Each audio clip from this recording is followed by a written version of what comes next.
na mchana na siku ya leo tunakuja kwako tukikushukuru kwa sababu ya kuweza kutulinda sisi na ukatuangazia siku njema, laheri na amani kama siku ya leo.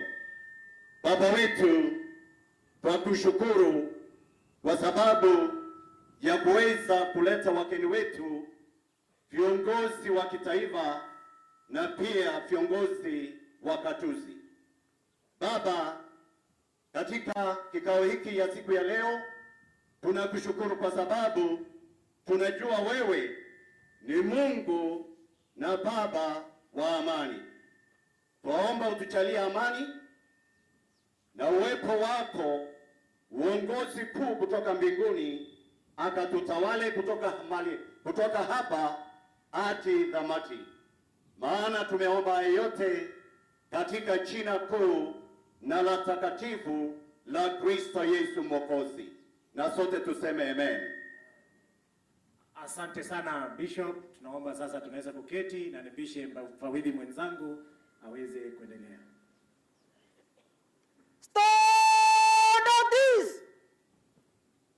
Bas, kipindi kitakachofuata sahihi ni mgeni wetu mheshimiwa kufanya parade inspection. Karibu Yuan.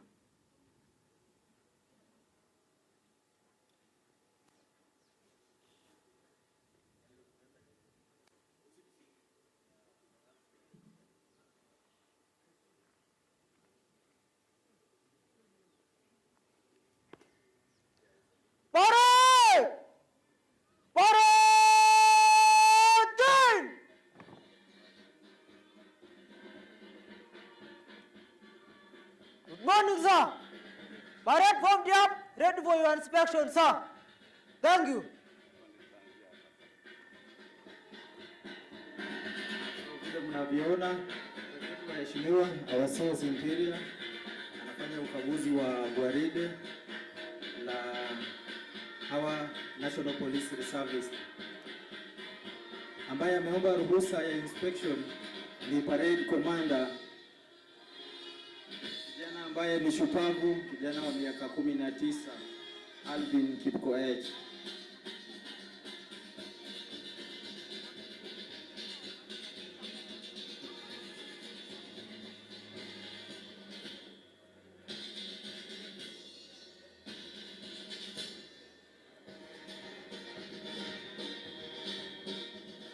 Wageni wetu, maana ya kufanya ukaguzi wa gwaride, mgeni wetu mheshimiwa ndio apate kuangalia hali ya hawa officers in terms of their health, their physique, cleanliness na presentation yao. Sababu askari wanafaa kuwa watu smart, watu officers ambao ni alert, officers ambao ni clean na wako tayari kwa kazi, wako alert na ambao wako well endured. Ndio maana unaona wanaweza simama kwa masaa 8 bila kuketi ama kutindika.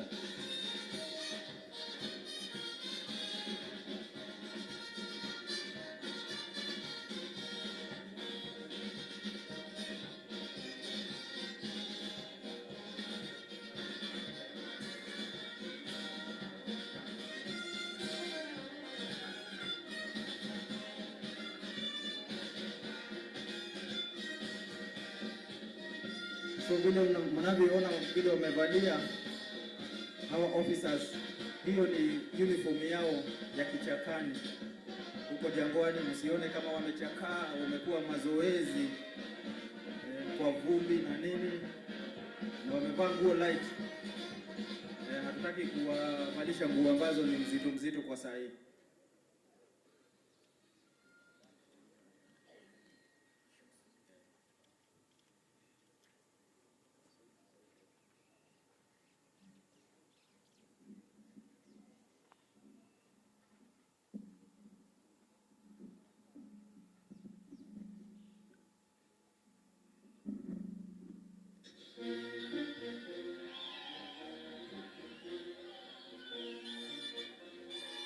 So mgeni wetu mheshimiwa amemaliza kukagua gwaride anataka kuresume seat yake, alafu baadaye tutakuwa na march past parade. Wageni wetu tunaomba msimame kwa main dais, ndio mgeni wetu mheshimiwa kae. Asante sana kwa hiyo heshima na taadhima kuu. Tunaweza tukaketi sasa. Mfawidhi mwenzangu, unaweza tuelekeza zaidi? Kama nilivyotangulia kusema hapo mbeleni, kipindi kinachofuata ni march past parade, ambapo ni program ambayo ni muhimu sana, ambaye tumesema parade commander ni Alvin. Atatuelekeza katika hiyo sehemu.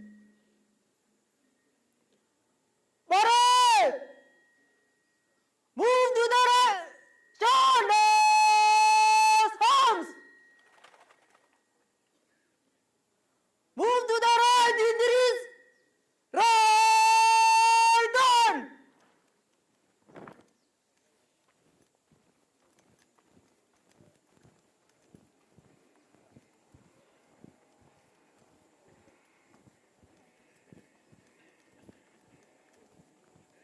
Unaonaje huo mwendo wa parade commander? Ako gangari? Sawa.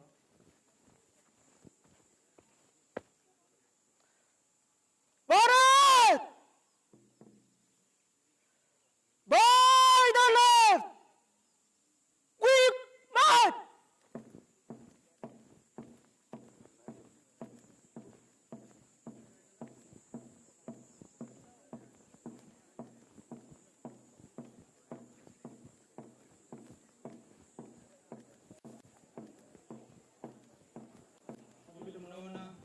National Police Reservists, askari wetu wa akiba wanataka kuja kupitia mbele ya mheshimiwa na wakiongozwa na parade commander na mbele nilitangulia pia kuwaeleza, mnaona wamegawa vikundi vinne, zinaitwa squads. Four squads, na kila squad iko na squad commander. Squad commander wa squad 1 ni Joseph Kigoti,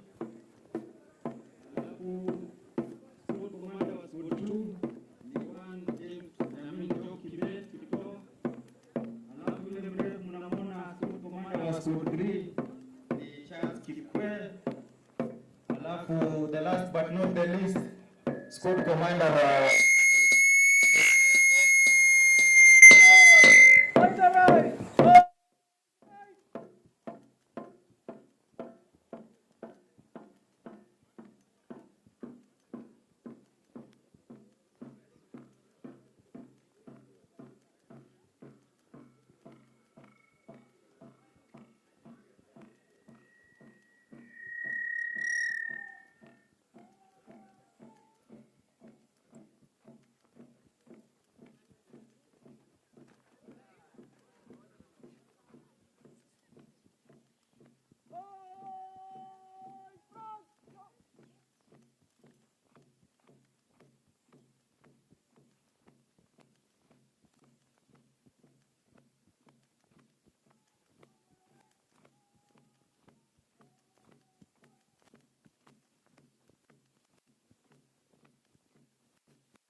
Mnaangalia wamefika wapi?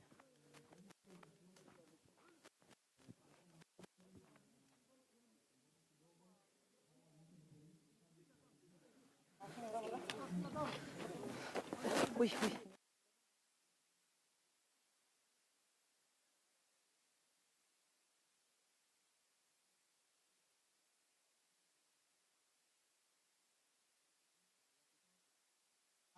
na kutumia bunduki.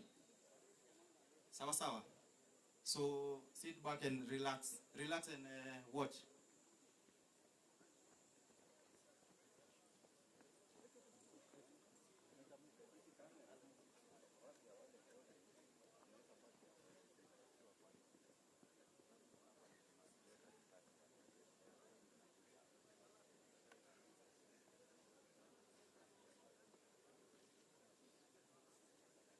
So tumesema hapa kwa hii session ya presentation kuna weapon mastering. Hapa tutapata kuona kutoka kwa hawa askari wa akiba ile maarifa wamepata mambo ya kustrip bunduki. Kustrip bunduki ni kufungua hiyo bunduki, hizo parts zake, wakiwa na purposes ya kuiosha, pia kuangalia parts kama ziko sawa na vitu kama hizo.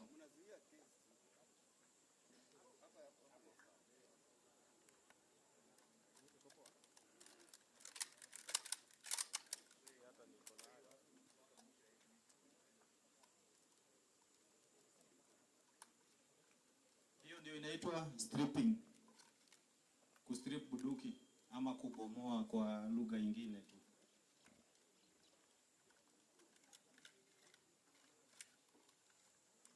Mnaona wanafanya kwa wepesi haraka sana kwa sababu washapata maarifa ya kutosha, wamefanywa training ya kutosha.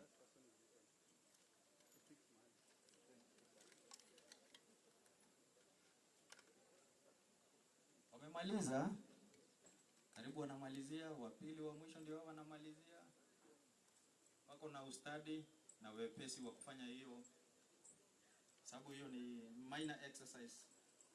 Alafu sasa hii tuna ile unavyoona hii squad ya kwanza wameanza kuassemble hiyo bunduki na kufill magazine, wanaweka risasi kwa hiyo magazine wakiwa wanajiandaa kwenda kazi. Naona wamejaza magazine.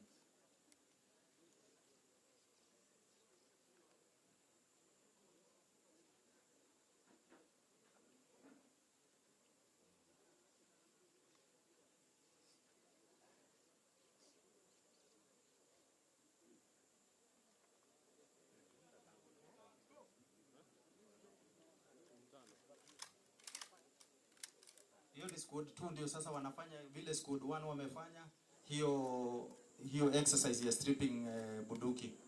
Kufungua bunduki, tuone kama wanajua sehemu tofauti ya bunduki. Unajua ile bunduki ni chombo chao cha kazi. Kwa hivyo lazima wafanye kumaster chombo chao cha kazi. But it is not the only tool of the tool that police officers use. This is just but one of the tools.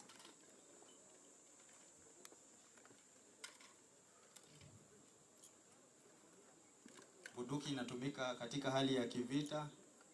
Kuna wakati mwingine hatuhitaji kutumia bunduki.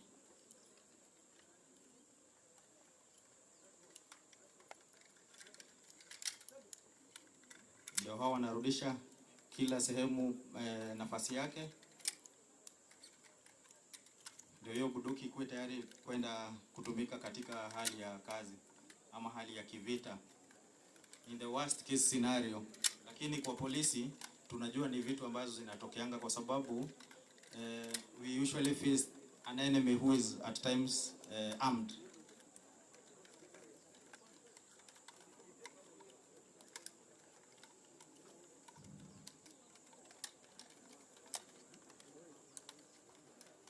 Wa kwanza kumaliza unaona amesonga mbele. Sasa kwenye wanaelekea ni mambo ya target acquisition. Tayari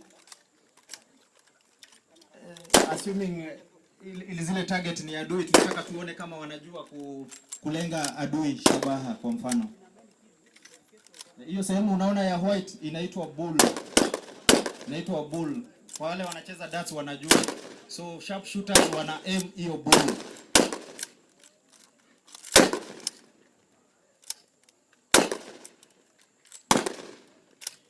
Tunaona wote wamepata kweli. Najua pahali mumeketi ya mwezi ona, lakini kama uko na binoculars ama umevaa specs vizuri kama mimi unaweza ona. Naona wote wamepata.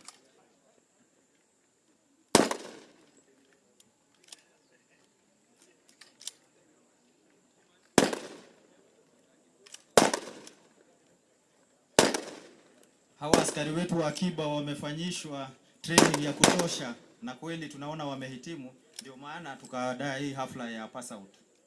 They are tried and tested, but we also want to confirm if indeed they have what it takes.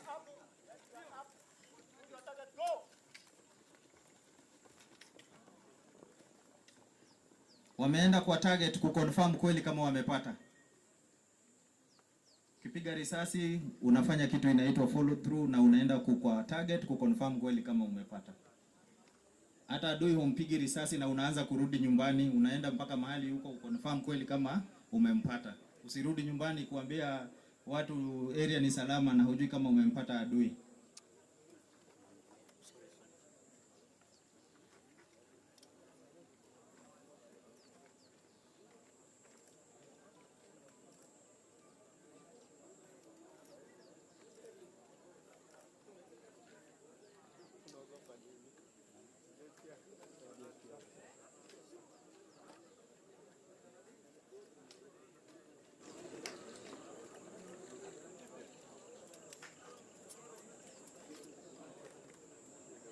Wale ambao kwa bahati mbaya wanaweza kuwa hawajapata target, wanafanyiwa training ya kutosha, wanarudia mpaka tuhakikishe wamepata training, kwa sababu hatuwezi bahatisha kupatia askari buduki kama hawezi pata target.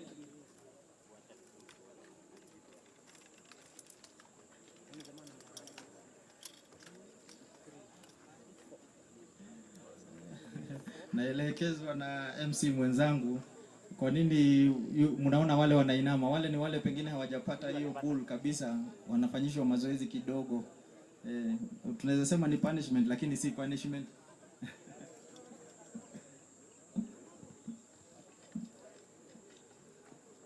Pande nyingine unaona vyombo zile mahali ile maguo ya kutandaza ndio inaondolewa, ndio tuweze kufanya the next exercise ama the next presentation, ambaye itakuwa ni kitu tunasema kwa kimombo field craft. Hawa National Police Reservists kazi yao itakuwa ni kwa field sana sana, sio kulinda villages, mahali hawa majahili huwa wanavamia mara kwa mara, aka the bandits. Majahili ndi hao majangili ambao wanavamia sehemu zetu kukuja kuiba ng'ombe na kujeruhi wananchi. So hawa NPS watakuwa katika harakati ya kusaidiana na vitengo zingine za usalama katika kuondoa wale majahili. So tutaona kwa hiyo field craft ni vita vya nyikani, vita vya nyikani. Kwa hiyo vita vya nyikani tutaona the various types of formations ambazo wanafaa watumie, na unaona wale wanaingia ndio wale wakiwa wamechukua formation ya linear pattern ama linear formation, wanakuja wakiwa single file.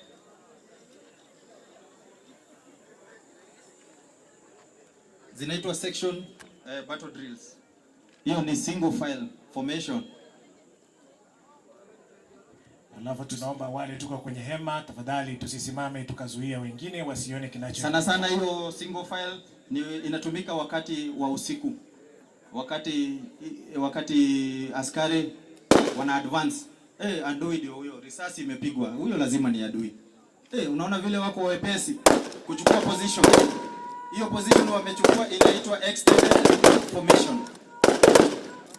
Wanakabiliana na adui kweli kweli.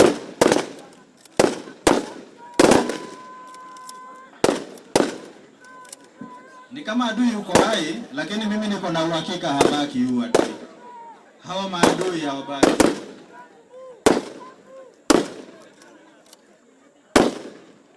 Hiyo extended formation ni ya vita sasa. Kila mtu anahusika. Everybody is involved. Every team member is involved. Mpaka wahakikishe wamesubdue adui. Ndio huyo adui amepata risasi.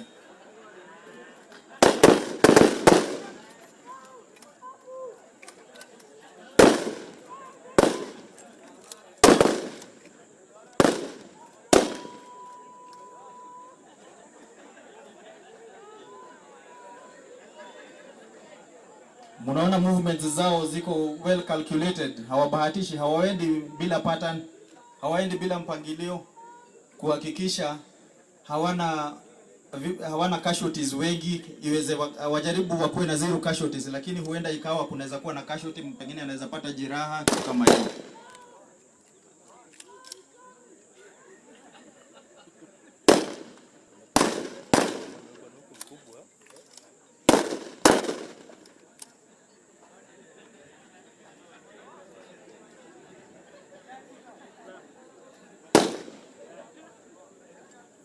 Huyu adui naona siku yake ya 40 imefika. Leo haepuki. Anajaribu kupanda milima huko Hepe, lakini sioni kama atafaulu leo.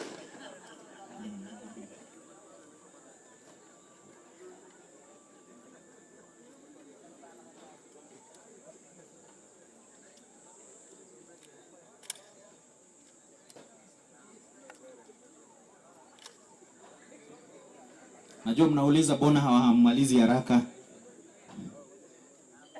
Lazima wafanye kwa njia ambayo inayofaa. Wakiangalia safety yao. Unaona hata walinyang'anya yule adui wa kwanza, walimnyang'anya bunduki tayari, walishamuua na wakachukua bunduki yake.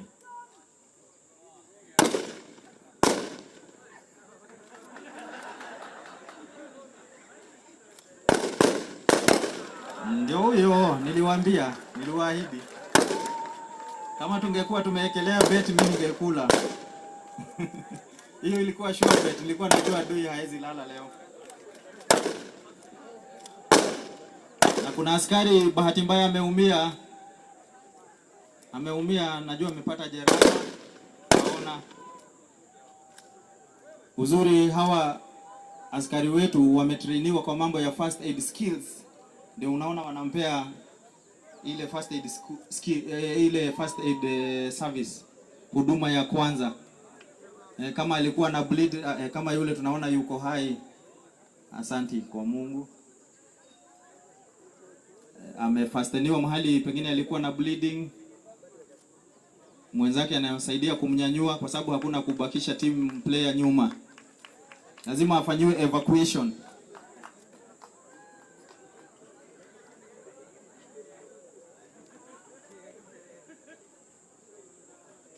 Hiyo yenye mmeona inaitwa fireman's carry. Ni ile watu wa wazima moto pia wanasaidianga wale casualties kuwatoa kutoka kwa incidences za moto. Pia sisi pia tunaitumia kabla hatujapata msaada wa gari ama wa ndege.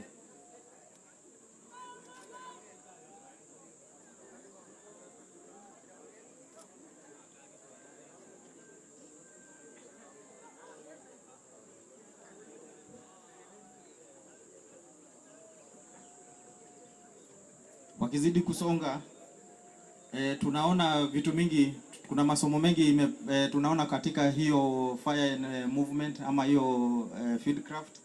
Kuna mambo ya communication skills inatumika sana kwa commander kupeana commands, vile officers wata advance. Pia communication skills inatumika ku call for support, kupigia wakubwa walete reinforcement kama inahitajika, kama ni watu wa ambulance wanahitajika, kama ni air support, communication skills inahitajika pale. Na pia effective combat ndio ifanyike, communication skills lazima ikuwe sawa.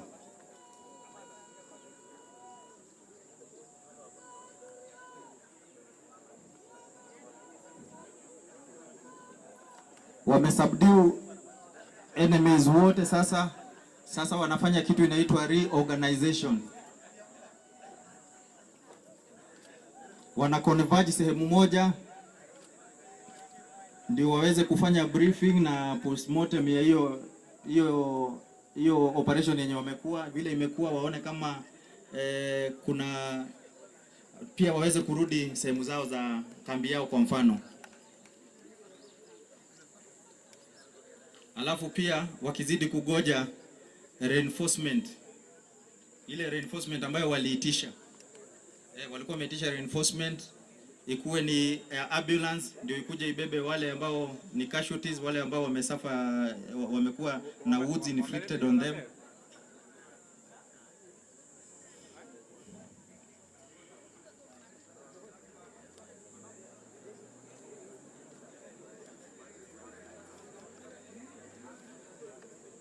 Kuna gari inaingia, sijui imeleta nini hiyo gari. Bas, kumbe ni askari. Hiyo gari inakuja kufanya kitu tunaitwa vehicle interdiction ama reinforcement. Baada ya wale kuitisha reinforcement, ndio hawa reinforcement wamefika. Hawa ni wale wabaya. Mnaona mwendo wao vile wanatembea? Nyinyi hamuogopi? Hata nyinyi wapiga picha hamuogopi? Haya.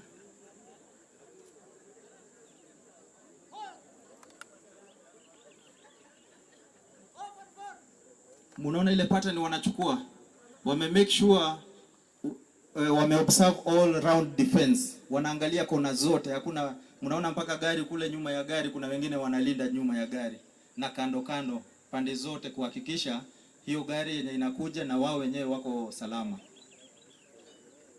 This is part of the training that we have been exposing our National Police Reservists officers to.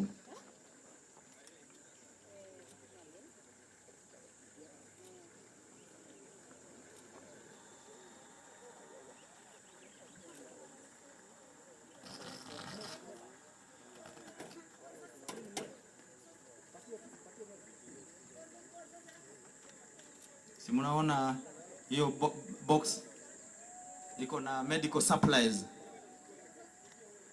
Wale waliojeruhiwa wanaenda kupewa first aid ama walipewa first aid, alafu hiyo ni huduma ya pili, pia pengine wataevakuiwa wapelekwe katika hospitali wapewe advanced treatment huko ama specialized treatment, kama kunao ambao wanahitaji surgery, kama wengine wamekuwa na bullet ambayo imekuwa lodged kwa mwili iweze kuondolewa.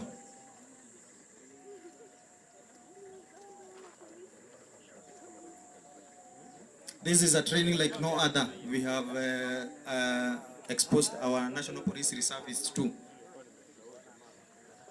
Naona hivi karibuni huenda tukaanza kupeleka National Police Reservists wetu ng'ambo, lakini tuko na hizo facilities na tuko na uwezo wa kuwatrainia hapa kwetu. We have got some of the best trainers in this region. Nikisemea kuhusu region, sisemi Rift Valley region, namaanisha East Africa, kwa Afrika kwa ujumla.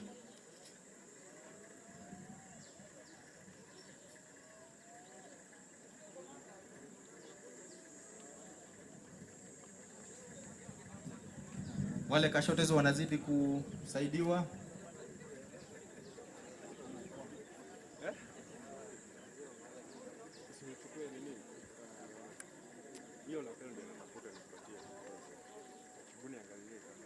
Hiyo ni ile timu imetoka kudeliver hizo supplies. Wana embark kwa vessel yao. In this case ile vessel tunatumia ni vehicle. It's a vehicle vessel.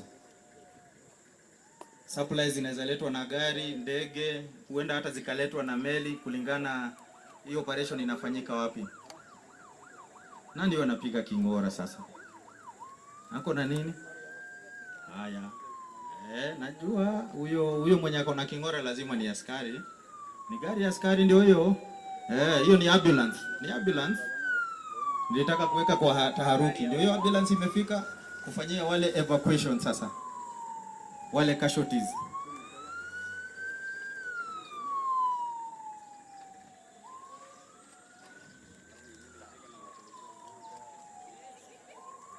Inaweza kuwa ni police ambulance ama any other ambulance.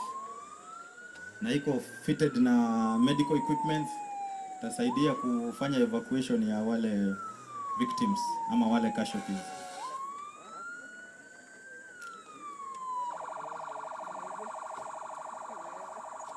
Ndio hao, unaona maana tunasisitizanga kazi ya askari ni teamwork, kwa sababu mtu akiumia mwenzako ndio anakuokoa. na wafanya hiyo kwa njia taratibu. Mnaona mpaka driver wa hiyo ambulance amesaidia pia kuhakikisha maisha ya wale ambao waliumia wamepelekwa hospitali kwa haraka iwezekanavyo.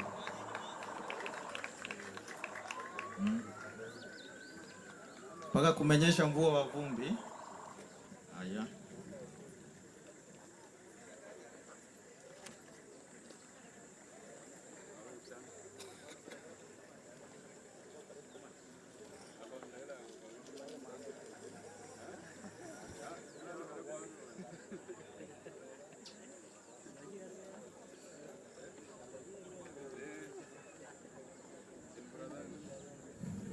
Sasa wanafanya withdraw wale ambao walileta reinforcement wakirudi kwa gari kwa njia ambayo mnaona ni njia ya ustaarabu na wamemakinika.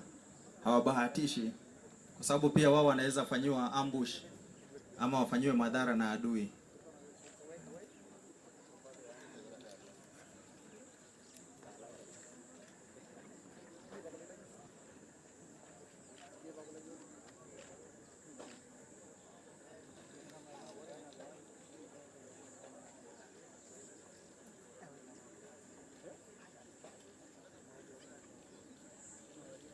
Unaona wameiva kuiva.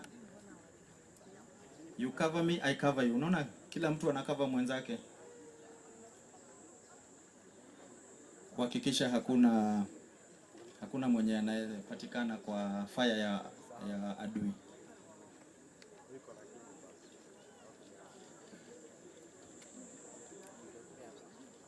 Mgeni wetu wa heshima, allow me to mention kwa hiyo training ambayo hawa askari wetu wa akiba wamekuwa wakiadago, nataka ku mention the key people kwa hiyo training, tukianza na the chief coordinator wa hiyo training ambaye ni mwenye anasimama hapa mbele ya gwaride, Mr. Julius Kiragu, our county police commander, akishauriana kwa karibu sana na our regional police commander Mr. Tom Odero. Alafu the chief instructor wa hii training amekuwa ni Mr. To ambaye ni sub county police commander Baringo South sub county ama Marigat sub county. Ndio hawa wanaondoka, wale walikuwa wanapartake kwa hiyo demonstration. Alafu bado kuna presentation nyingine itaendelea, nitawaeleza. Nikiendelea nasema kwa hiyo training pia tulikuwa na director of studies ambaye sana sana mnamuona akiendelea na kucoordinate programs za hawa NPRs hapa na pale, ambaye ni Chief Inspector James Cheroben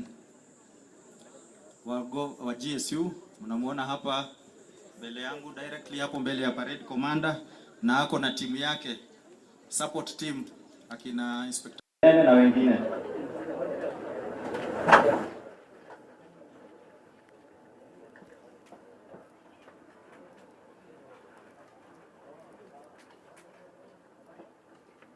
So unasikia wengine wanafanya safety ya kudukizao kule kando.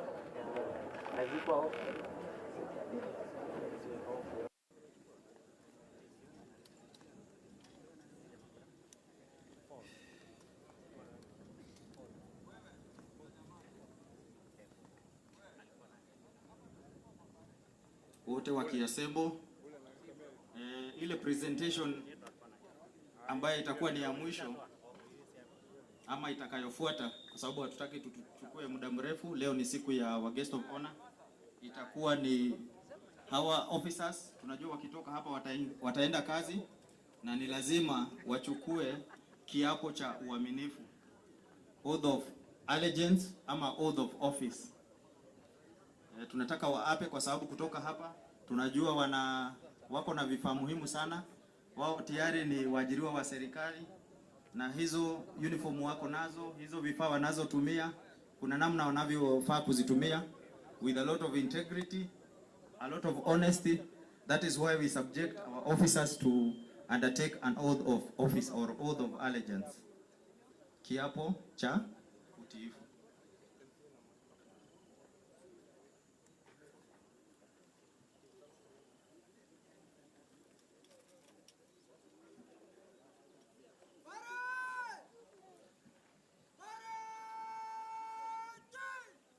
Naona wako tayari, wanawekwa tu order, ile kitu tunasema kuwatahadharisha ama kuwatayarisha.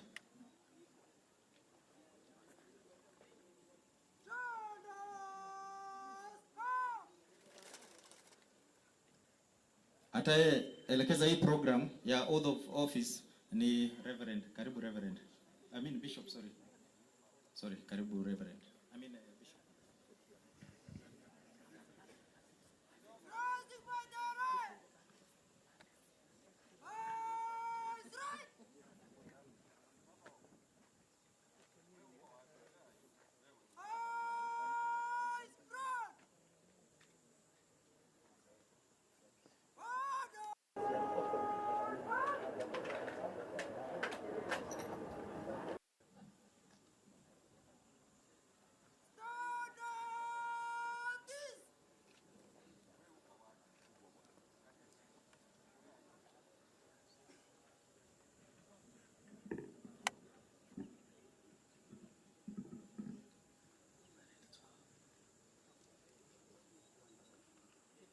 Oath of office. I do swear that I will be faithful and bear through allegiance to the Constitution and the President of Kenya. During my service in the National Police Reserve, without favor or affection, malice or ill will, that I will at all times do my utmost to preserve the peace and to prevent offense against the peace, that while I shall continue to hold the said office to the best of my skill and knowledge, will discharge all duties thereof faithfully according to law, and I will subject myself to the Constitution, hold acts, orders, and regulation, now or in future, in service, relating to my service in the National Police Reserve, and that I will discharge all the duties of a National Police Reservist according to law, without fear, favor, affection, or ill will. So help me God. Tuwapongeze, tuwapigieni makofi. Mumesikia wamechukua kiapo cha ofisi. Sawa sawa. Hiyo ni kumaanisha wako tayari kuingia kazini kutoka hapa na wako tayari kwa kazi na wanaelewa hiyo. So with those many remarks, allow me now to hand over the microphone to the main MC, MC Mose. I have been your MC for the technical bit. My name is Chief Inspector Simon Dirango Karori, OCS Mochongoi. Pleasure is all mine. Thanks. Naam, asante sana. Naomba tumpigie makofi mfawidhi mwenzangu. Tupatie makofi mazuri tafadhali. Asante sana kwa hiyo sehemu, na sisi wote kwa kutulia katika sehemu hiyo ambayo ilikuwa ni technical, na zaidi kuonyeshwa hilo ujuzi ambao vijana wetu wa NPR wanayo. Naomba pia tuwapongeze vijana wetu tena zaidi kwa makofi mazuri. Tuwapigie makofi mazuri tafadhali. Haya, hebu tuwape shada la maua. Tuwapatie shada la maua. Tuwape shada la maua. Promote. Tuwape nyingine tena shada la maua. Promote. Asante sana. Mlivyosikia, jina langu ni MC Mose. Pia nami bila kukawia napeana program officially kwa harsi wetu. Karibu sana saa. Na tumpigie pia makofi harsi wetu anapokuja. Tupatie makofi ya rasha rasha. Najua pia wengi hatujawahi muona harsi wetu sababu labda ni mgeni, lakini yeye ndiye harsi wetu kwa sasa.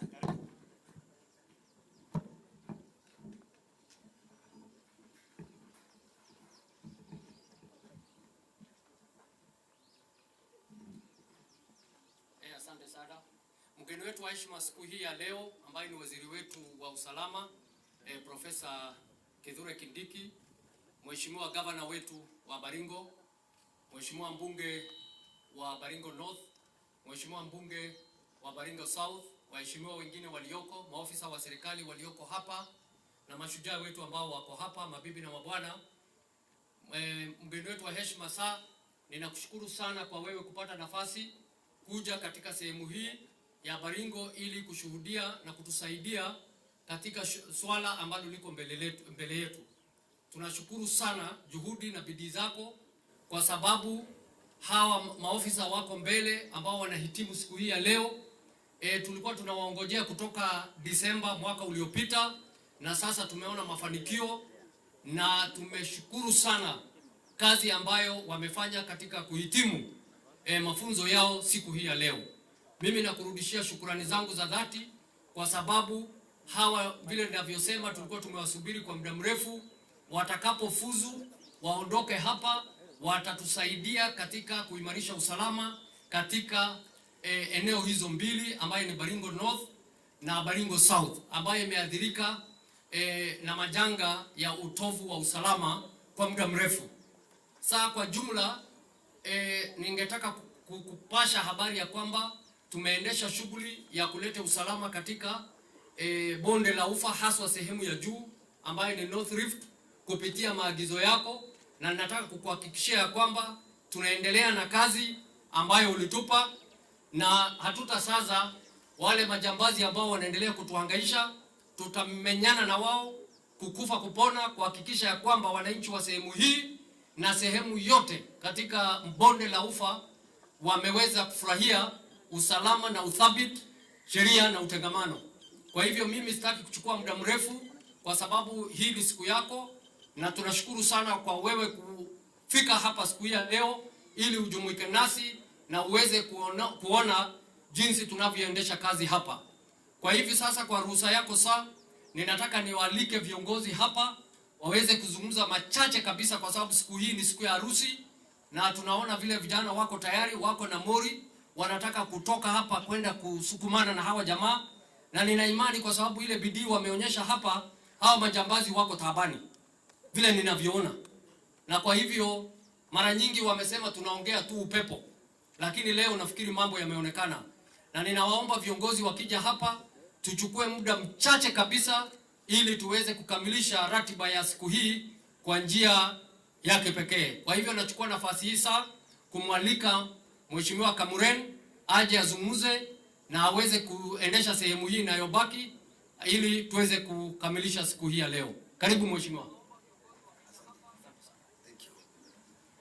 Mgeni wetu wa heshima ambaye ni waziri wetu wa usalama Profesa Kindiki,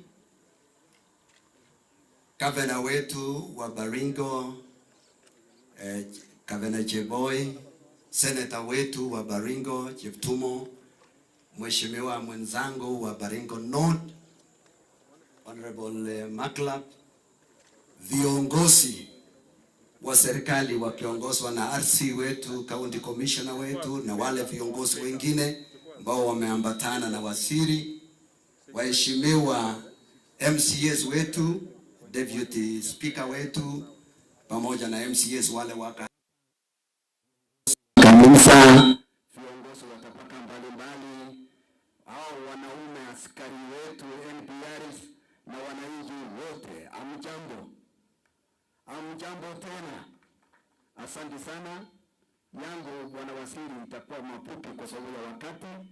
Kwanza nataka nikaribishe MCAs wetu walio hapa. Tumeelezwa kwa ajili ya hawa askari wetu ambao wamesimama kwa muda, tuseme tu moja tu ya salamu, basi alafu kazi yote iende kwa waziri ili hao wapate kufunguliwa waende kazi. Na tumefurahia hii kazi sana. Wali makofi ya hii kazi nzuri. Hapana, hiyo sio makofi mzuri. Sioni wale wanapika makofi ama tu tumevili mambo ya shida ya usalama. Tuongele makofi vizuri. Wakati MCAs wanapokuja. Haya moja. Hapana, bado hajaingia vizuri. Moja. Bado hajaingia vizuri. Moja. 2, 3. Basi makofi iendelee hivyo vizuri. Basi MCAs just introduction because of time and by the instructions of mgeni wa heshima. Please. Asante sana mheshimiwa wetu Kamureni. Mheshimiwa wetu Profesa Kindiki na gavana wetu na viongozi wote, amjambo. Mimi pia nataka kupongeza wale wanaume kwa kufuzu siku ya leo. Mheshimiwa Profesa, mimi kwa jina naitwa Nixon Lemlem, hapa ndiye eneo langu, MCA wa Marigat. Nataka kuomba tu jambo moja. Hapa Marigat town ni town ambayo iko katikati ya bandits, na ni town ambayo iko na pesa mingi, biashara inanawiri vizuri. Hivi juzi tulisumbuliwa na wakora na tukaangalia population ya watu wetu iko juu na population ya askari wako pale iko chini. Naomba kama nisangalia hiyo population ratio ya watu wetu pamoja na askari, ili watu wetu wafanye biashara bila kukuwa na shida yote. Asanteni na Mungu awabariki. Mheshimiwa Waziri wetu Profesa Kindiki, gavana wetu, Senator, wajumbe wetu wa Baringo South, Regional RC, County Commissioner wetu, our colleagues MCAs, wananchi wote na maskari wetu wenye wamefuzu leo, amjambo. Yangu tu ni matatu ninataka niseme. Kwa jina ni Michael Chepon, MCA wa Saimo Soi. Nataka kwanza nipongeze waziri kwa sababu hii ni mara ya kwanza yenye NPRs yenye walikuwa zamani KPR wametrainiwa mpaka wamefuzu kama askari sasa ya ukweli. Ya pili ni kwamba na nataka niwaombea hawa wakati wanafanya kazi kama askari yeyote, mpe hawa cover, mpe hawa insurance hizo zote. Wakati wanafanya kazi zao wajue kwamba familia yao wako covered. Ya mwisho, second to last, ni kwamba pia kama ingewezekana wakora hao wamekuwa siku hizi mbaya sana. Jana benye kama walisikia jana kwamba hao wanafuzu leo, jana walivamia kwangu Loru na wakaiba ng'ombe zaidi ya 100, na leo ndio tunafuzu. So unaona kama uko na ujogozi. So naomba kama inawezekana pia hao wabeba binoculars watumie wakati wanaangalia area of surveillance. Na ya mwisho waziri ni kwamba kwangu mali mimi natoka kuna sub location inaitwa Loru. Imekaa sana kwa muda bila assistant chief. Na hii assistant chief ilikuwa inasemekana inarudisha. Mimi naomba leo wacha huyu assistant chief arudishwe because hii area imeumia, wamepigwa kila siku na haina assistant chief. Asanteni sana, mbarikiwe. Bwana waziri na all other protocol observed. Amjambo nyote. Naitwa Paul Olgisoi, MCA Mkutani Ward. Waziri, pongezi. Asante kwa NPR na NPR pongezini, tumeona at least mmefuzu. Leo tunaamini kwamba mtaenda kufanya kazi mzuri. Waziri, ile kitu ambayo sisi tunaomba kama Mkutani, this is a ward ambayo watu wametapakaa kila mahali. Wameenda mpaka Laikipia, wako kila mahali, na hata hii ward wako. Sisi tunaomba urejeshi kwamba resettlement, kwamba turudishwe because watu wameenda kwa sababu ya hii insecurity. Kama umefusu leo, resettlement program sasa tuanze kwa Mugutani kwa sababu location 3 watu hawaishi, Rukusu location, Mugutani location na Araba location. Watu hawaishi hapo. Kwa hivyo tu resettle. Number 2, ile mashule ambayo mbunge wetu alikuwa ameomba hatujafungua bado mpaka saa hii. Ile shule ambayo Rukusu primary, kuna Murat primary, Lecha primary, hizo mashule bado hata na Ramoro bado hajafunguliwa. Kwa hivyo tunaomba hiyo mashule yafunguliwe sasa kwa sababu wao wamerudi sasa. Kitu kingine ambayo waziri tuliomba ni ile gazette notice ya 2017 ya zile locations ambayo imekuwa gazetted na ile zote ambayo imekuwa gazetted. Pia Mugutani kuna ACC ambayo anapaswa kukaa Mugutani. Hatuna ACC kwa sababu ako Marigat na angeenda kukaa ACC Mugutani. Kwa pia hata pia ikuwe resettle akae Mugutani. Kwa hivyo tunaomba waziri, hizi vitu ambayo tunakuambia kwa hapa ndio inalinganisha na itarahisisha kazi yetu tukiprovide oversight. Kwa hivyo tunasema asante, na wakati hawa watu wanarudi kukuwa resettled na kuishi mahali ambao wanakaa wanaelemewa sana, hawana chochote. Kwa hivyo hata food items wasaidike. Ile kitu ambayo nilikuwa nikiangalia hapa kila wakati, huwa nasema hata recruitment center moja, kwa sababu ya vile recruitment centers kule Mugutani, mahali ambayo imekuwa disturbed sana. Hata tukipewa recruitment center ya security officers tuajiri pale, ndio watakuwa at least watakuwa considered. Tukikuja mahali pengine inakuwa ngumu sisi kufaulu wale ambao wamekuwa affected. Kwa hivyo asante sana waziri, Mungu akubariki. Tunafurahi tukikuona mara mingi hapa. Asante. Asante sana waziri wetu Profesa Kindiki, viongozi wote wakiongozwa na governor pamoja na senator, viongozi wote na askari wetu ambao wamehitimu siku ya leo. Waziri, mimi nina shukrani nyingi. Mimi nimetoka Bartabwa, naitwa David Sitoi, MCA ya Bartabwa. Nina shukrani nyingi sana kwa sababu leo ni siku ambayo tumehitimisha ile kitu tumeomba kwa muda mrefu. Na kwa hawa kufusu leo ni kuhakikishia watu wetu ya kwamba watakuwa na usalama. Waziri, kwa ruhusa yako ni ruhusu tu niseme mambo mawili. Katika Bartabwa tuko na shule kadhaa ambayo imeathiriwa na janga hili la insecurity. Kuna shule moja waziri inaitwa Chepkesin, iko na walimu 2. Ninaomba kwa sababu ninajua wewe uko na uwezo, kienda utusaidie kupanga walimu kwa shule hiyo. Na ukipanga walimu, tupangie walimu ambao wametoka kule, ambao wanaelewa ile shida ya upande hiyo. Ya pili waziri, siwezi kusema mashule mengine mengi ambayo iko huko na imeathirika. Ya pili, mimi nimeeleza Regional Commissioner ya kwamba tuko na sublocation moja inaitwa Kapturo. Sasa imekaa karibu mwaka 2 na kitu bila assistant chief. Ninaomba kama inaweza kuharakishwa kwa sababu hiyo ni iko kando kabisa mwisho ya Baringo North. Ninaomba kama hiyo inaweza kuharakishwa tupate assistant chief, sisi watu wa Bartabwa tutashukuru. Waziri, sitaki kuongeza zaidi hapo. Asanteni, Mungu atubariki. Basi waziri wetu Profesa Kithure Kindiki, gavana wetu, gavana Cheboy, na waheshimiwa wabunge na MCS na protocol zote observed, na wale waungwana wetu hawa na sisi zote salamiane hewani jameni. Salamiane, Bwana asifiwe. Amjamboni. Basi waziri, kwa majina mimi ni Mheshimiwa Kipruto Kimosop, MCA ya Mochongoi Ward na vile vile Deputy Speaker katika County Assembly. Bwana waziri, Biblia inatuambia kuna wakati ya kila kitu. Na tunashukuru kama Baringo South, hii wiki ni wiki ya maombi. Bado tuko katika hali ya maombi. Tulikuwa maombi juzi hapa Jumapili na First Lady, na kwa hiyo wiki hii imefanyika.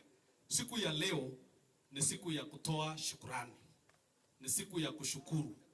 Na mimi nataka nitoe shukrani kwa niaba ya watu yangu ya Mochongoi na vile vile kama County Assembly kwa hii kazi ya NBR kufanyika leo, na wao leo kufusu ndio waweze kutusaidia. From the bottom of our hearts, Professor, we are grateful.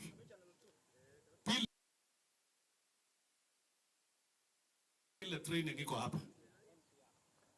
Na nimeangalia sikujua kwanza, kumbe hawa ilikuwa target. Sasa tukasema hawa ni bandits. Wakafusu hiyo. Wakati walikuwa wanakuja hapo na live bullets, tukaona watu wamevaa masiti. Sikuona mara ya kwanza, baadaye nikaona tukaambiwa kumbe hiyo pia ni bandit. Na nataka niseme kwamba hiyo training imeifa. Hiyo training imehitimu. Na nataka tupigie hao makofi kwa kuua hao bandits wote. Na kitu ilinishangaza kwa hao bandits, kuna moja kichwa ngumu sana. Kuna moja kichwa ngumu wamekaa huko wameng'ang'ana naye. Hata sisi wenye huwa tunalalamika to the security team, we can now see what happens practically in the field. Makofi kwenu. Waziri, mimi nina mawili kwa haraka. Moja, hao wangwana sasa tumewafungua. Na mimi nataka niwapongeze hawa kwa sababu wale wa Mochongoi wenye wako hapa, hakuna hata mmoja alitoroka kuokopa training, na tunajua mahali mlikuwa. Kwa hivyo walipusu na waling'ang'ana, pongezini. Sasa tunafungua hawa waende huko nyumbani. Mimi nataka niombe ile remuneration yao kidogo, ile yenye wanatakana kupewa kila mwezi. Sababu hao watapepana na hiyo bunduki, lakini kila mwezi wako na familia na wako na chochote. Mimi nataka niombe waziri and the police department tuwasaidie ku process yao. Kwa sababu kuna wale tuko na wao na mpaka saa hii hawajaweza kupata. So hiyo ni ombi langu la kwanza.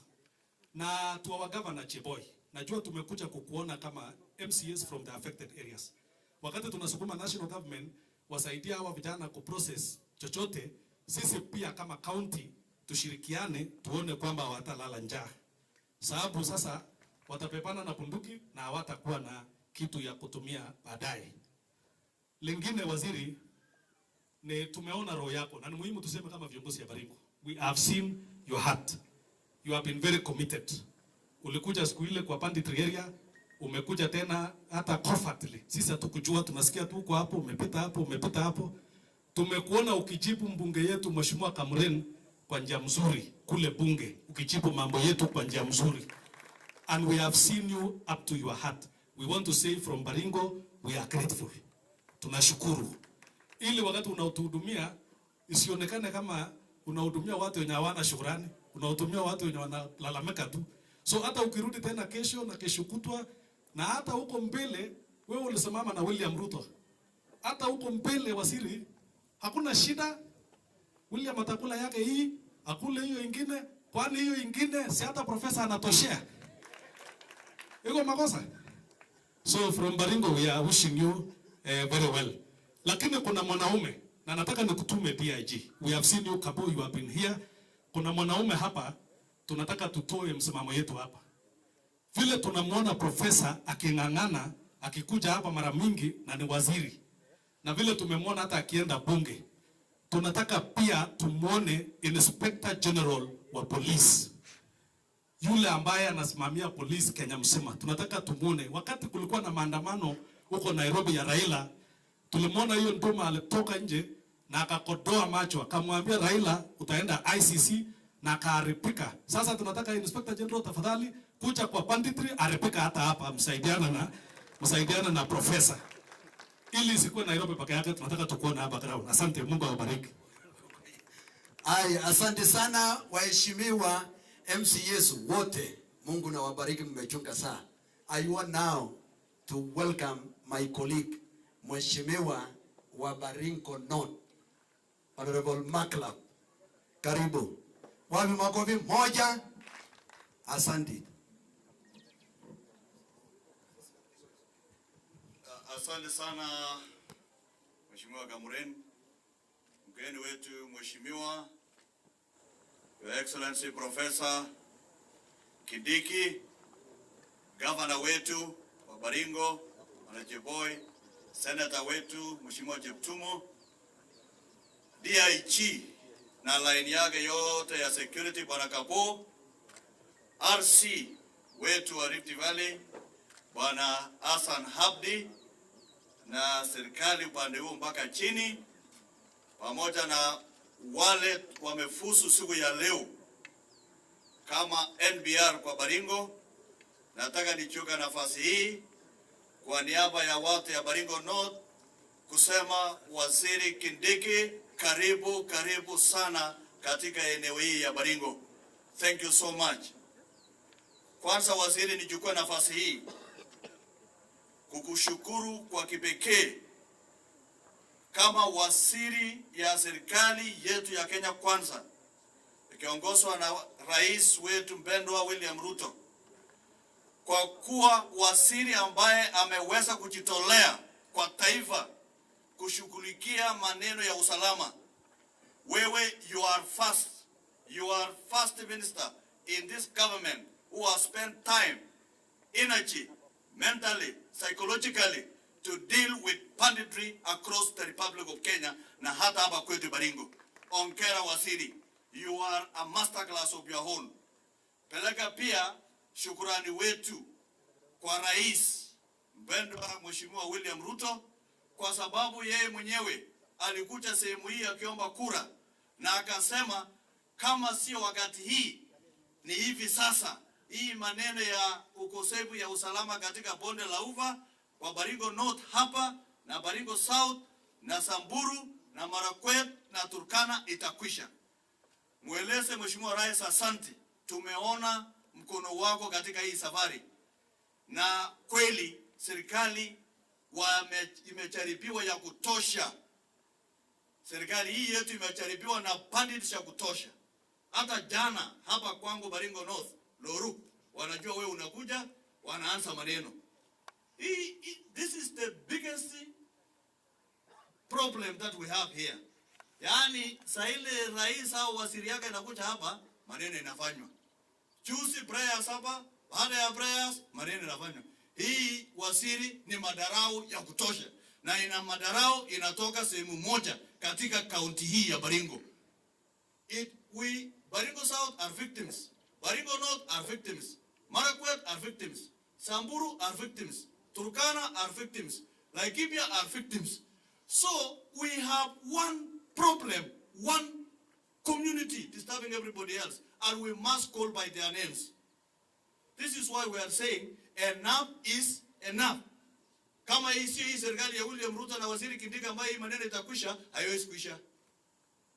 Lakini kwa vile umechukua hatua, I am confident that this problem will come to an end once and for all, so that the citizens of this country and the citizens of this place will once and for all enjoy peace and prosperity and be able to go to school and perform their economic activities.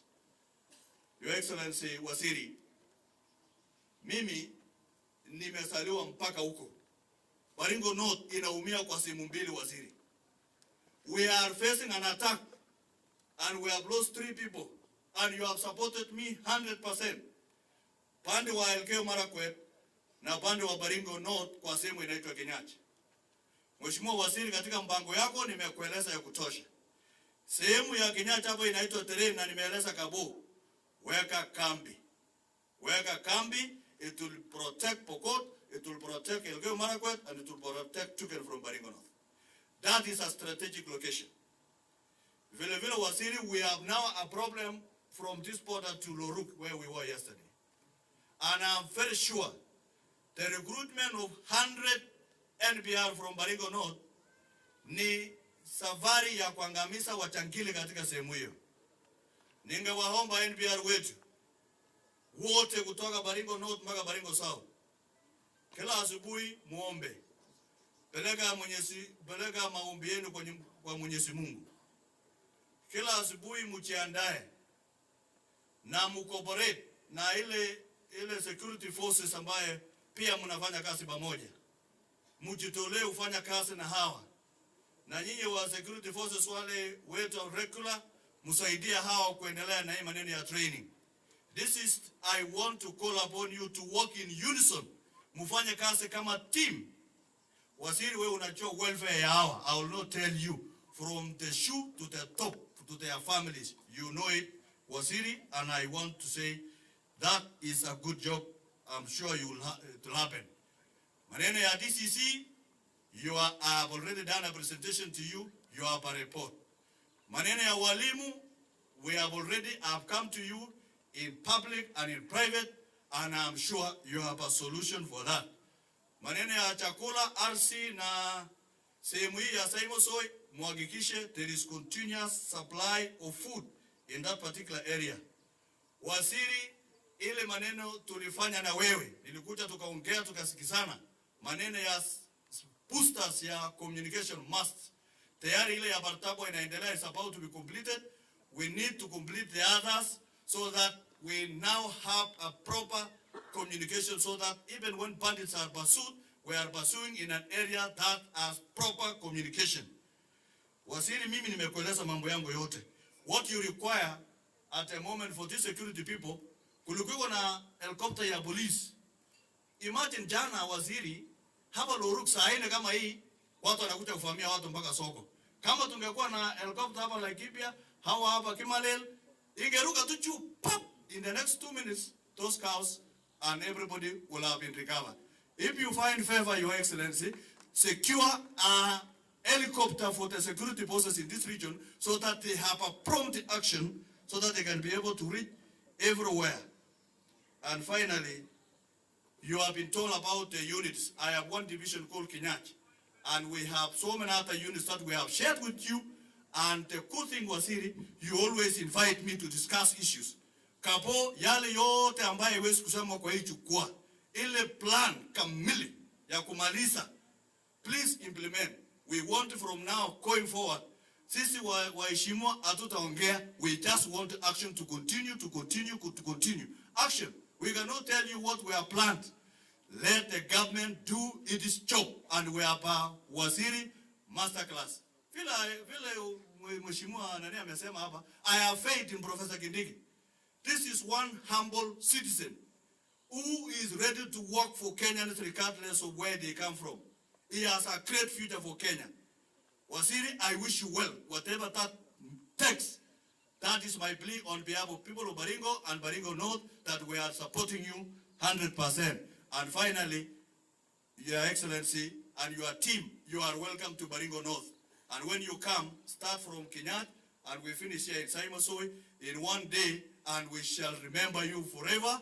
In whatever undertaking we take for this country, in whatever decision, I will be your supporter. Thank you so much, and God bless you. Shukrani sana Waziri, kwa sababu mimi ni mwenyeji, wacha niharakishe yangu. Ya kwanza, very important.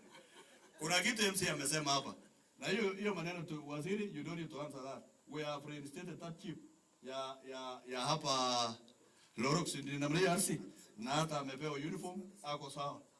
Na maneno ya DC, that's been sorted out. So hata hiyo assistant chief ya Kaptura, you know what we have done. So everything is in order. Some things, Waziri, we can finish internally. We don't need to finish it. Thank you. Mheshimiwa Makalava lesao mengi. Basi Waziri, nilisema kwamba nataka niseme kwa ufupi. Ya kwanza, nachukua nafasi hii kutoa shukrani zangu kwa rais wetu mpendwa Daktari William Samoei Ruto. Sababu wakati ule alikuwa kwa Baringo hapa akiuza mbuzi, na tulisikia akiongea kwa Samburu, na akasema mambo ya bandits itaisha katika Kenya hii.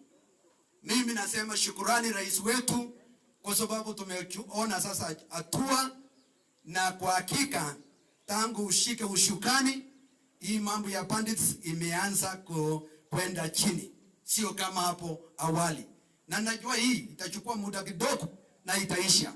Tunakuombea Mungu na tutakamilisha pamoja. Nataka nitoe shukrani tena kwa Mama Taifa. Juzi alikuja hapa Baringo, sehemu ya Marika, na tulikuwa na maombi ya kaunti zote 6. Na nasema asante, sababu tumeweka kila kitu mbele ya Mungu. Na najua kwa hakika Mungu amechukua hatua. Hatua ya kwanza ni hii parade tunayo leo. Hii ni mambo ya Mungu. Na nataka kuhakikisha kwamba na kueleza wale wakaidi, the best solution kwenu ni kuokoka na kwenda kanisa na kupatilisha mwendo wenu. Otherwise tumesema serikali lainisha hao wote. Kwa sababu mkora ni mkora katika nchi hii. Hakuna mkora ya community fulani. So nasema shukrani Mama Taifa kwa sababu ya maombi ya juzi. Shukrani bwana waziri wetu Profesa Kindiki. Kwa hakika unafanya kazi. Kama kuna waziri ambaye anazunguka kila sehemu, waziri ambaye anahusika na kazi ni wewe Profesa Kindiki. Tunataka tutoe shukrani zetu. Umekuja hapa kwetu mara 5. Hii ni ya 5 leo. Wakati ule tulikuwa kwa bungeni, siku hiyo watu wangu wa sehemu ya Kiseria walikuwa wamevamiwa, wakaua kijana na 3 wakaumizwa vijana hawa.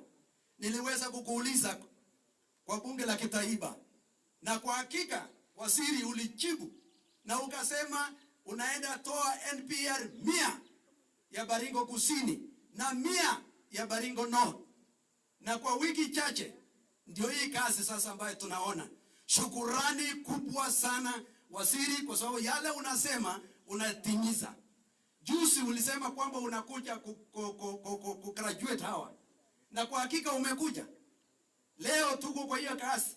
Shukurani sana wakaaji wa Baringo, tunasema asanti waziri wetu kwa kujitoa na kujitolea kwa kazi yako. Tumesikia we Mombasa, North Eastern, uko North part of Kenya, sehemu zote umekuwa ukizunguka. Hata tunasikia kesho huko sehemu hii ya upande huu wa Samburu. Mungu akubariki na kuwezeshe ufanye kazi yako kikamilifu hivi, maana kazi nyingine ni Mungu atakubariki. Jambo lingine waziri, wacha niseme machache. Shukrani kwa hawa viongozi wako wa ofisi yako. Nataka niseme shukrani. Nimeona bwana RC kaa chini tu. Mimi ni mwenyeji na Maliza saa hii.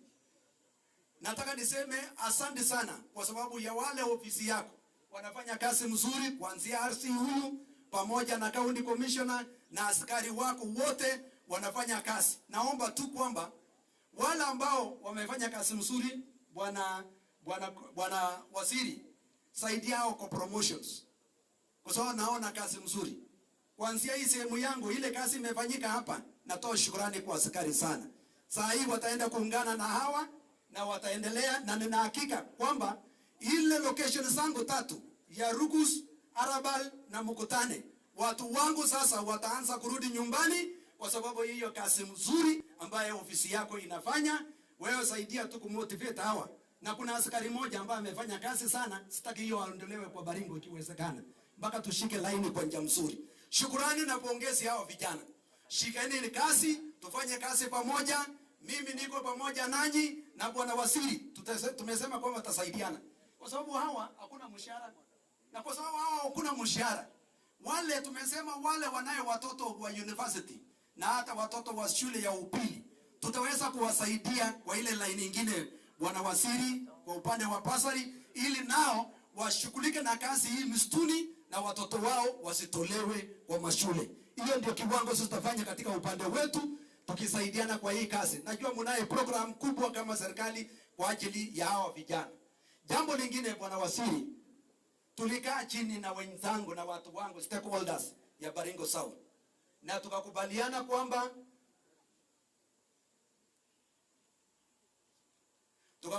kwamba tutaanza training camp ya NPR upande wa Ramaja, na tumekubali tutenge shilingi milioni 20 bwana waziri ya kujenga training camp kirasmi sasa ya NPR, ili wawe na mahali pa kukaa na kukua trained in collaboration with your office and the office ya NYS, ili wakati wanapokaa na wana kazi wawe trained na NYS, wapate kitu ya kujimudu baadaye.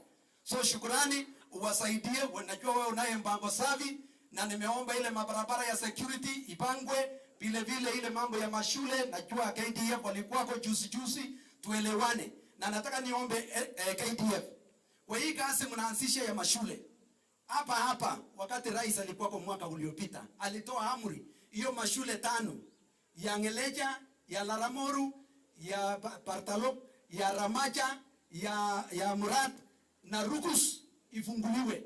Na kwa sababu hatuna buildings huko, naomba nyinyi KDF mwanzie amri ya rais kwanza, msikawie, ili mwaka huu tunapokamilisha hiyo mashule siwe tayari, mwaka ujao watoto waingie mara moja na kazi isonge mbele. Otherwise, kwa ajili ya wakati, bwana waziri wetu, mimi natoa shukrani. Mimi nina furaha sana kwa sababu nimeona mambo ya bandits itaisha, na nataka nieleze Kenya mzima, Baringo imepatilika sasa. Baringo ni mahali mzuri, Baringo Kusini ni mahali mzuri kuja fanya biashara, mambo ni mazuri, tourists kwa kuje, watu wakuja wafanya biashara kwa Marigat. Mambo ni mzuri. Na juzi tulitangaza Marigat International Stadium, kujeni nyinyi wote fanyeni kazi. Mambo ni mazuri. Kwa hayo machache nataka nikaribishe senator wetu wa Baringo upate kuja salamiana na useme yako chache na ukaribishe governor. Baada ya governor basi turudishe kwa RC, ana maneno kidogo ya ofisi. Thank you. Makofi kwa governor. Kwa senator. Wewe na withdraw hiyo seriously. Pigia makofi senator. Basi mgeni wetu wa heshima, waziri wetu wa salama bwana Kindiki, profesa, wa governor bwana Cheboi, wachumbe wenzangu bwana Maklab ya North na Kamure wa Baringo South, our RC and the entire regional leadership, our county commissioner ya Baringo, our MCAs, and all leaders present, pamoja na hawa graduates. Waziri yangu yatakuwa machache sana kwa sababu naona hawa vijana tangu asubuhi wamekaa vile wamekaa. Ya kwanza, nikiwa senator wa kaunti hii, niungane na wale viongozi wa mbele kusema karibu nyumbani. Umekuwa rafiki yetu wa karibu sana, kwa sababu kwa mambo ya usalama umeweza kujitokeza vizuri na kusimama na sisi kama watu wa Baringo na watu wa North Rift. Waziri, niko na apologies. Sisi kama Baringo tumekubaliana ya kwamba tutakaa kama kitu kimoja kama viongozi kutoka MCAs, MPs mpaka governor wetu. We are united for a purpose. Na leo hatungeweza kuwa na wale viongozi wengine, and I want to give the apologies. Women rep wetu Chematia ako katika budget kamati. Saa hii tukiongea ako pande wa Narok kwa hiyo mambo ya budget going around the country. Kibore ako katika kamati ingine tena mkutano huko Nairobi. Mheshimiwa Sirma ako safarini Amerika. Kamketa amenituma asubuhi tena na salamu na kusema hangeweza kufika hapa. Na wale viongozi wetu wote, hata kandie wa hapa Baringo Central. Your Excellency Waziri, I want to assure you that we are rallying behind you as a leadership of Baringo. Jambo la pili, ushano yangu na wewe waziri unaelewa. I have a testimony as to who you are. Because in 2008, when I was Assistant Minister of Justice, you served in that ministry for 6 months. And because of the vision you had, uliniambia hii kazi yenu ya wizara hapa ni kidogo kwako. Little did I know, waziri, ya kwamba you will grow until today. You are our CS of Interior. Baada ya hiyo ulisaidia rais wetu wa 4, rais wetu wa 5, pamoja na mimi tulienda Hague mpaka milango ya gereza huko ikafungika, tukawa na uhuru ya viongozi wetu. Ukasimama na mtoto wetu wa Rift Valley, rais wa 5 wa Kenya, and you became the chief agent. I remember tukiwa hapo Bomas, vile ulisimama imara. And therefore we have an history with you as a nation, as a county, and as leadership of this county. Kwa hivyo nakukaribisha sana. Waziri, sisi MPs wote pamoja na governor, we spend about 4 hours in your office. And we discussed a number of issues on security matters. Tukakueleza mambo ya NPR hawa kama viongozi wa Baringo, sio mtu mmoja. Tukakueleza mambo ya walimu, because waziri, in 2016-2017 when I was serving as the MP Baringo North, pamoja na marehemu Kipchoim wa South, tulifanya bidii na serikali wakati huo, because it is important to have the history. Tulipewa NPS 285 Baringo North, Baringo South 285, and there was relative peace for close to 3 years. Ultimately, because of siasa mbaya, ikasemekana hawa NPR itakuwa recruited kufanya kazi nyingine ya siasa, wakaondelewa kwa sababu ya siasa ile ya handshake. Why we are advocating for the NPR waziri, and I'm concluding now, is because this man knows the terrain of the land. Wanaelewa vizuri sehemu yetu, and so they will be able to support the security forces. I have no doubt in my mind ya kwamba this is a new beginning. Waziri, we cherish you because you gave us the opportunity kufanya tulikuomba ofisi yako, na leo tuko na NPR 200. I want to challenge our young men that this is your land. Stand firm. Resist. Refuse the aggression by the bandits. You have been trained. This is your motherland. Safeguard our assets and our lives. Serikali yetu ya Kenya Kwanza, I am certain that will provide sufficient welfare for the NPRs, so that then they also live with their families in a decent way. Waziri, for the first time, training is done in our county. Graduation is done in our county. This is the way things should be done, differently, to achieve different results. Nakupongeza. I want to wish our young men great. I want to assure you, our NPRs, ya kwamba mimi kama seneta wenu, pamoja na viongozi hawa, tutasaidiana pamoja. We will be visiting you in your areas so that at least we move together in a very, very special way. Waziri wetu, we know you are not only dealing with Baringo. The region is in a mess.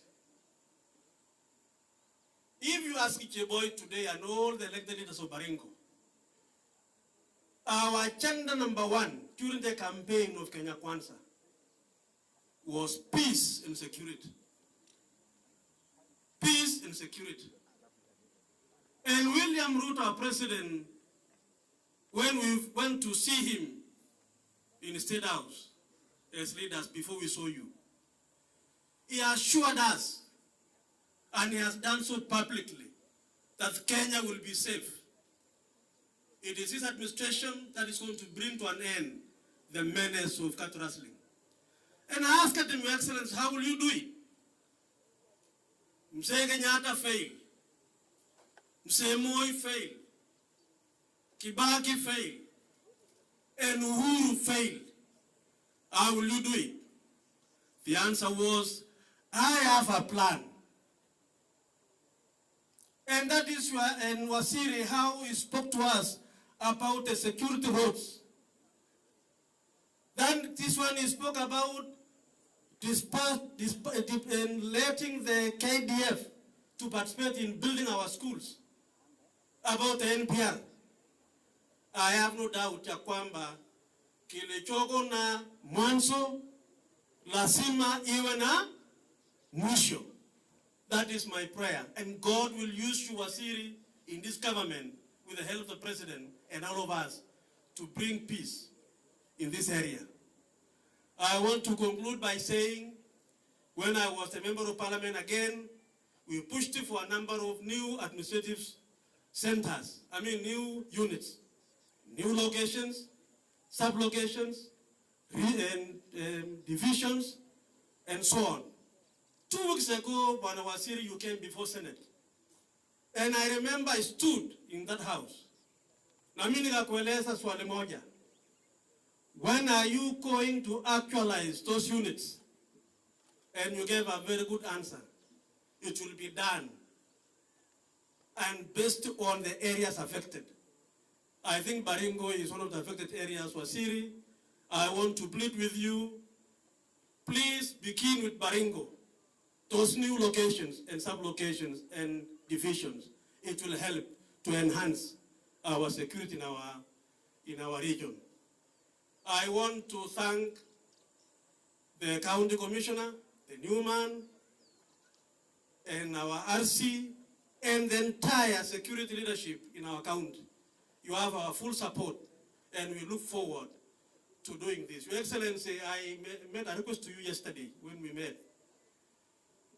From here, Marikat, up to, from here, Kimale, up to Marikat, yuko na shida, distance kidogo. Juzi kulikuwa na ufamisi hapa Marikat, hapa Koriema, Bawale Wakora. Alafu tena upande wa Sandai huku. Tosa Sanda suja far from Marikat police station. I want to request you, Wasiri, and I will be doing this. I've already spoken to the DC, to the county commissioner. I want to request that we have a small police post here in Koriema here, and another one in Sandai, to save us the situation which we witnessed in the recent times in this area. With those remarks, it is now my pleasure to say, Wasiri, feel free. You will come back again with us tomorrow. Mambo ya walimu kwa ile mashule, I know you will make a statement today so that we have our teachers posted in those schools so that our children are able to read. I want, therefore, with a lot of respect, to request our governor, Bwana Cheboy, to come forward and make his remarks, and finally welcome our governor. Thank you very much, and God bless you. God bless Kenya, and God bless Baringo.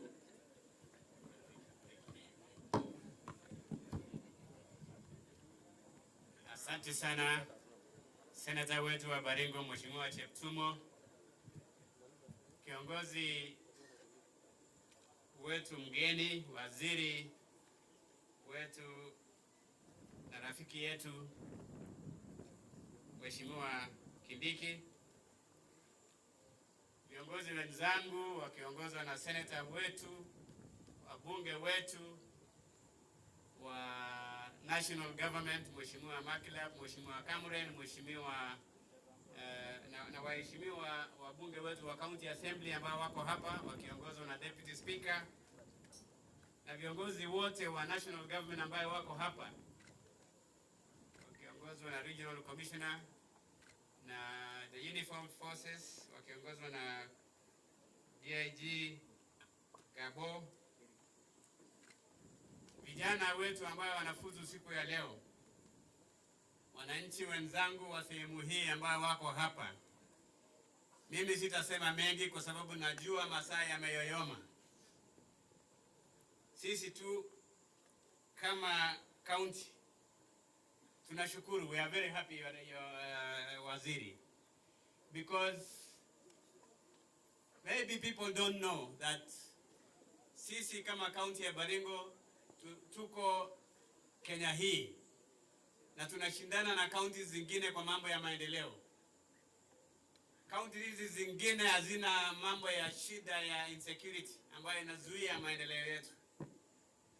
Kuja kwako leo inatupatia kuona kwamba hata sisi tutakuwa sawa. Mambo yale yamefanyika katika kaunti hii miaka mingi, tunaona inaanza kuisha. Sasa tuko na furaha kuwa na hao vijana na kuona kwamba umekuja kwa kuzindua kufuzu kwao siku ya leo. Naambiwa kwamba wamefundishwa kabisa, na vile tumewaona wakifanya kazi hapa, wakidemonstrate hapa hivi, hatuna wasiwasi kwamba hawajafundishwa vizuri. Wamefundishwa vizuri na vikosi ambao walikuwa wanafundisha hawa, na tunaamini kwamba watatumalizia hii shida ambayo imetukumba kwa miaka mingi. Nawaambia pongezi na kusema kwamba jukumu hili ambao mmepewa na serikali ni jukumu kubwa sana. We will remember you for the effort that you will put in eradicating this menace of insecurity in this country. Allow me to take this opportunity to thank you, Bwana CS, for your tireless efforts that you have continued to put since your appointment towards pacifying the North Rift and other parts of this country that have security challenges. Indeed, this exercise today underscores the commitment of the President of the Republic of Kenya, His Excellency Dr. William Samoei Ruto, guaranteeing the protection of basic human rights as enshrined in our Constitution. Yeye mwenyewe alisema kwamba wakati huu wale watu ambao wanataka kuendelea na kuiba na kadhalika watafute kazi zingine, pengine waende kutafuta kazi ya makaa. Leo ni dhihirisho kwamba yeye ametenda, and your presence here is testimony to his commitment to that command. Well, on our part, your waziri as a county government, ours is to complement the efforts of the national government and your office in bringing peace in this county. And one of the ways of complementing this is as you provide these people to help us, we shall ensure that they shall not miss something to eat when they are going to do this work for us. Tutahakikisha kwamba ile chakula kidogo ambayo tunapata kwa serikali kuu na ile tunanunua sisi, tunahakikisha kwamba watoto wao wasiumie na njaa kwa wakati wowote. Hiyo ningependa kusema tutafanya. Na pia kama kuna shida ya mafuta ya kutembeza hawa kule, tutasaidia na mafuta ya ile ambayo tunaweza kwa kutoa katika kaunti hii. Tutaweka bajeti ndogo ya kuhakikisha kwamba tunaweza kuwa support kwa hiyo maneno. Mambo ya afya, hospital services in that area, we will make sure that there are sufficient personnel and drugs to support them in the event of their activities. Pia mambo ya maji na mambo ya ambulances, ile itawasaidia kufika kwa hospitali kwa haraka. Kama kuna yeyote ambaye anakuwa injured, itakuwa available within that region. Hiyo itakuwa ni kazi yetu.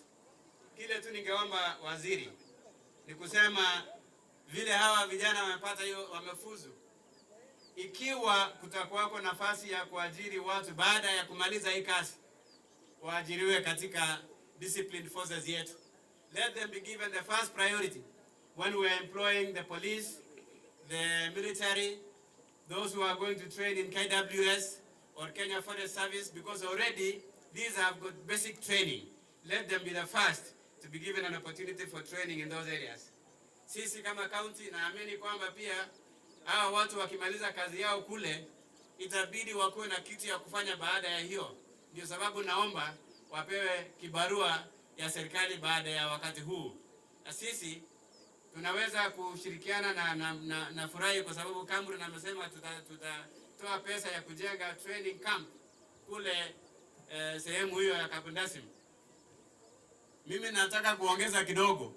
Tutaomba serikali yetu waweze kujenga college ya training of the military people within this region.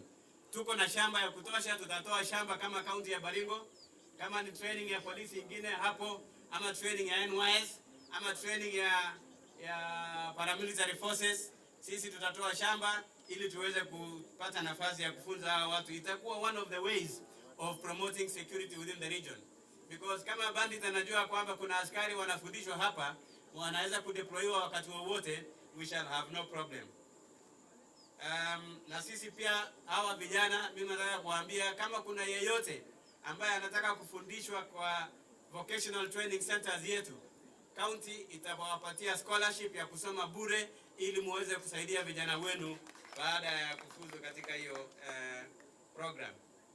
Mimi sitaki kusema mengi, nataka tu kushukuru na kusema sisi kama county tutafanya yale mengine yote ya kuhakikisha kwamba wananchi wale walikuwa wametoroka kule kwao, mambo ya irrigation programs, mambo ya extension services, mambo ya kuhakikisha kwamba mambo ya kilimo inaendelea mzuri, tutafanya yetu, jukumu yetu. Nimeambiwa hapa na senator kwamba viongozi wetu wote wangependa kuwa hapa siku ya leo. Na Bishop Koskei ambaye ni mbunge nominated wa kutoka Mogotio ametuma risala zake za heri kwa hawa wanaofusu. Pia women rep wetu Chematia angependa kuwa hapa na ametuma risala zetu za heri kwa wale wote wako hapa. Na wabunge wetu, mbunge wa Elama Ravin, mbunge wa Mogotio, wote wangependa kuwa na sisi. Na sisi tunakaa kama kitu kimoja, hasa kwa mambo ya amani. Mwisho ningependa kusema waziri, sisi kama viongozi wa region hii, governors wa Elgeyo Marakwet, Samburu, Isiolo, West Pokot na Turkana, pia tutaungana kuhamasisha amani katika sehemu hii. We will use all means, diplomacy, prayers, the military forces na kila kitu na mambo ya maendeleo kuhakikisha kwamba amani inarudi katika sehemu hii. Tutakuwa nakutana na tukipata nafasi tutaweza kuja kukutana na wewe pia tuongee pamoja ili tujue sehemu yetu kama counties kwa hiyo maneno. Kwa hayo machache jamani, mimi sitaki kusimamisha hawa vijana kwa muda mrefu. Nataka kuchukua jukumu hii kumwalika regional RC wetu akuja aendelee kutoka hapo ili aweze kukukaribisha waziri wetu. Asante sana na Mungu awabariki.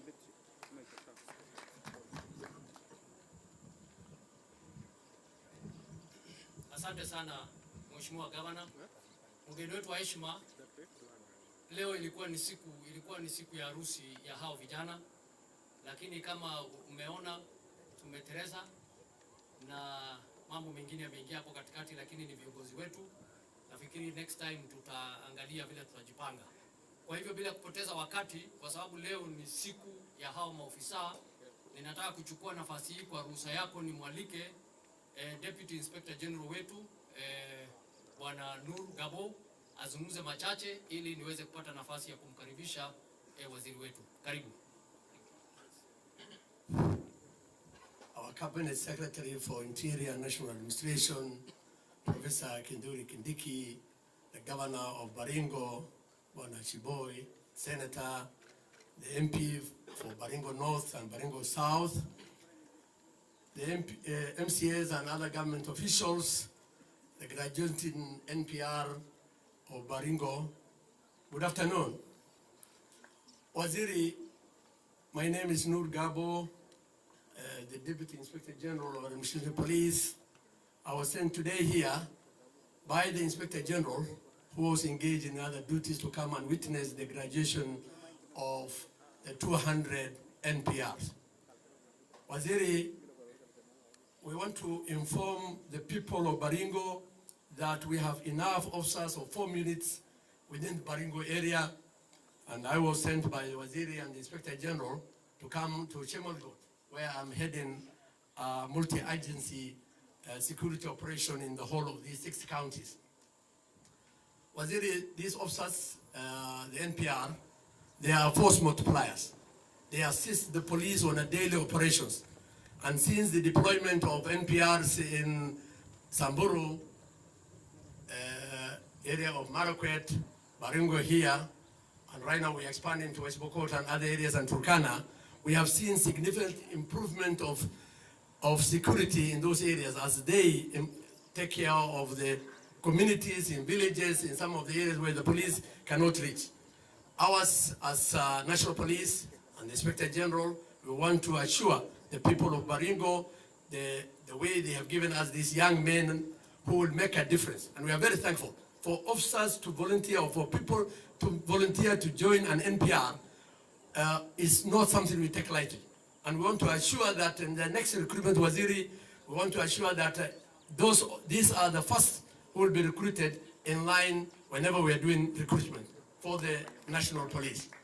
We should not be able to take officers who have made a difference, to protect their community are the officers we want to join the security sector in this country. Lastly, I want to tell the NPRs that you have been given firearms, you have been given uniform, you have taken the oath this morning, therefore ensure that you protect that gun. Protect your uniform, protect that gun, don't misuse the gun. That gun is supposed to protect all communities, irrespective of where they will be. Whenever you are going with the police officers or communities or in whatever area you'll be deployed, therefore don't misuse that gun. And therefore a discipline of an NPR is just like a discipline of a police officer. Therefore we shall ensure that you will be trained, and Waziri, I want to assure that these officers will go advanced training. Next time they will be taking further training of use of firearms and acts and how they will be able to interact with community. Asanteni.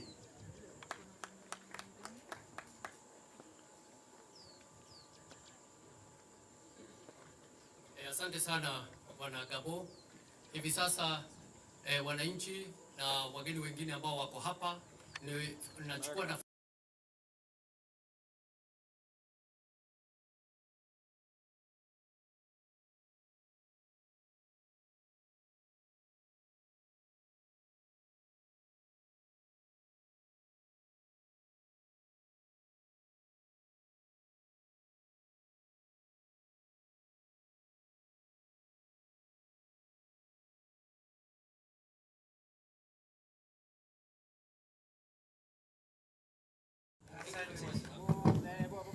Thank you RC, naomba tuketi. Asanteni sana. Asanteni sana.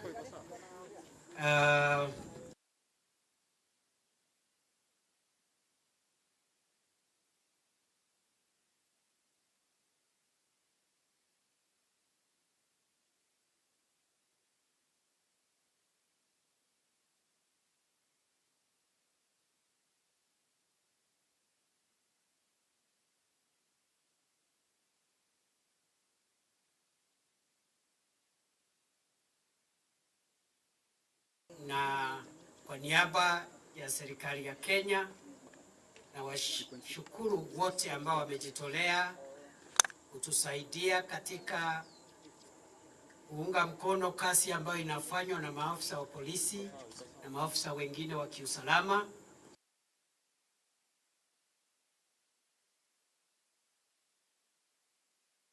Majambazi. I therefore want to take this opportunity to congratulate the graduates today, the 200 of you who are passing out today as National Police Reservists. Take care of our security in this part of the county, mainly Baringo North and Baringo South. I wish you well, and I want to commit on behalf of the government of Kenya that we shall be shortly announcing major measures to support the National Police Reservists to be able to give better and more efficient services to our communities and our country. As I said yesterday, the government will make sure that every National Police Reservists in our country is insured with the National Hospital Insurance Fund. From 1st of July this year, every National Police Reservist will be insured with a National Hospital Insurance Fund to make sure that you have a medical cover when you are injured in the line of duty.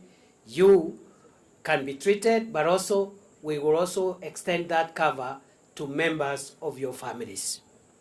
Secondly, the government will provide uniform, and we are in the process of concluding the design of the NPR uniform, which we shall apply to every NPR officer, full uniform including footwear. Lazima tuwapatie sare kamili ya kikosi cha maafisa wa polisi wa ziada pamoja na viatu ili muweze kufanya kazi yenu kwa njia ambayo iko na heshima. I also want to announce that the government is relooking at your stipend to see whether we can also be able to enhance your stipend, and so that between an enhanced stipend, uniform, and NHIF medical cover, you are able to provide better services for our people. And therefore, I don't want to take a lot of time. I have been here several times, as your leaders have said. All your leaders, we have worked together very closely. Your governor, Your Excellency Moses Cheboy, we've worked very closely with him to ensure that we move together and make sure our people are secure and empowered.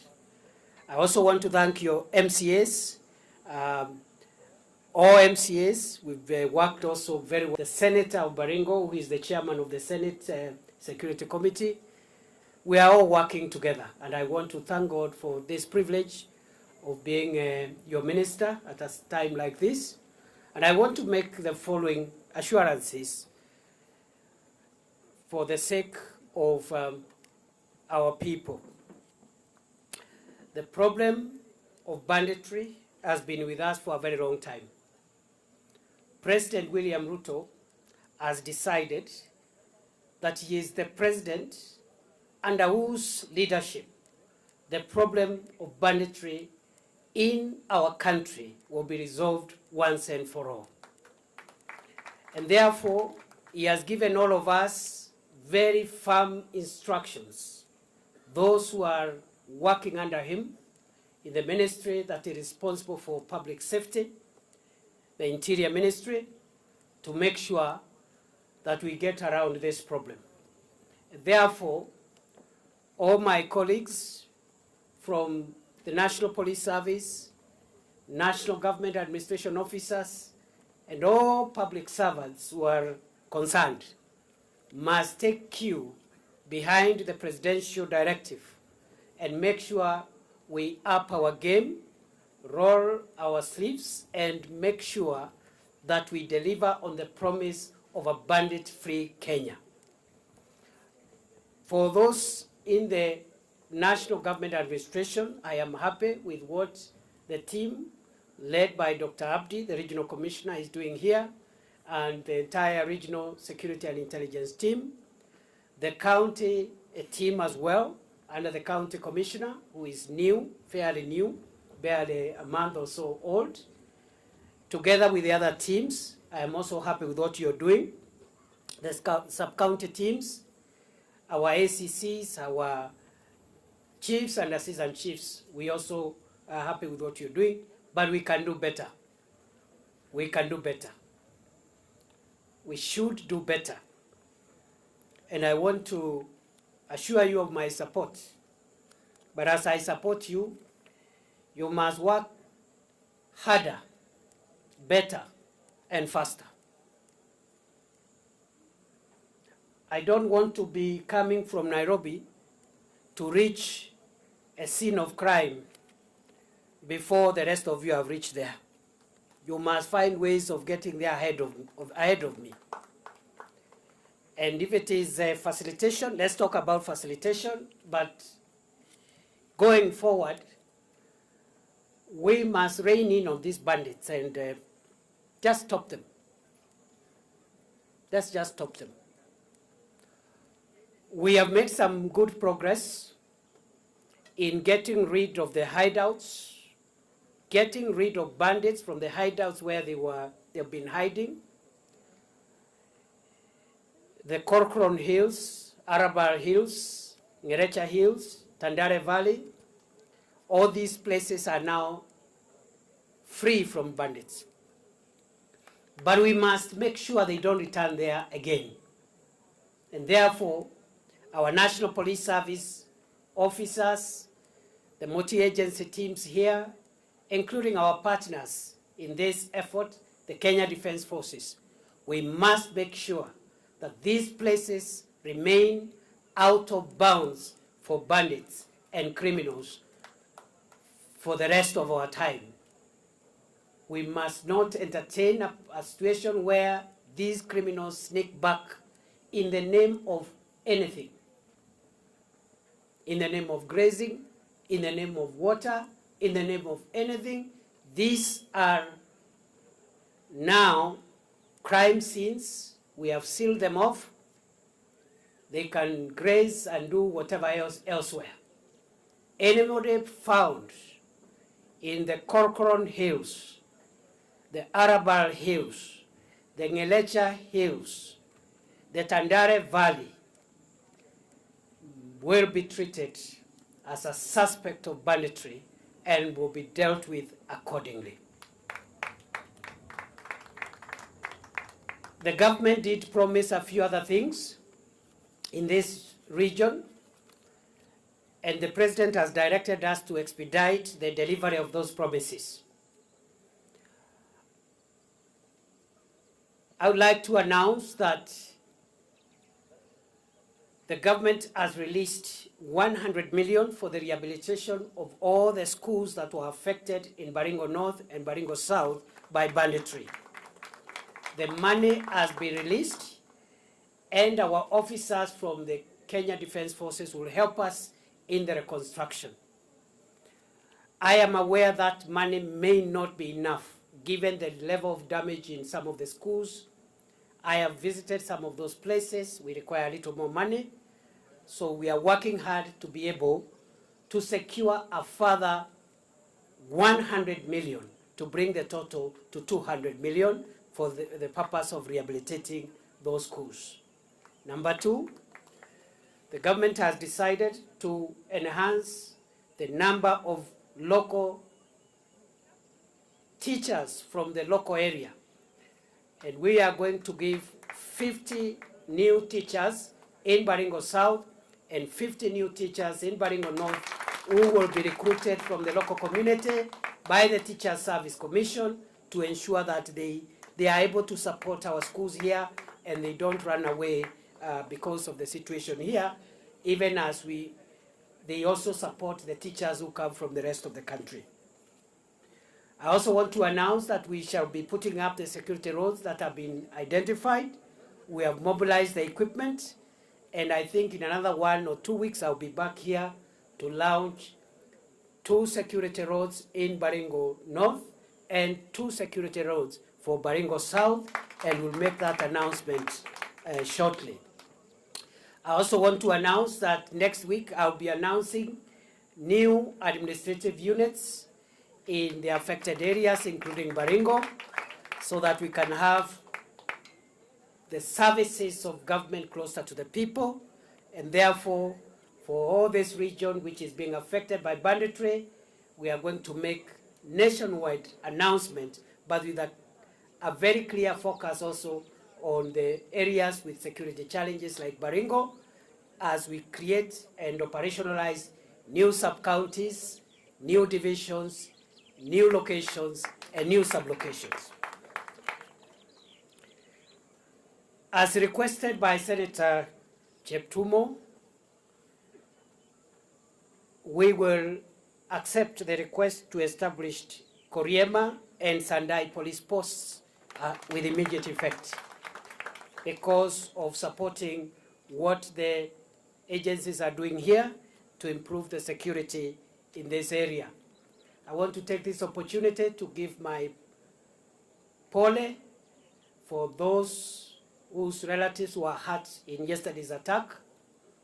And I have discussed with the Member of Parliament for Baringo North. He will be going to see them in the hospital on our behalf this afternoon to take his pole.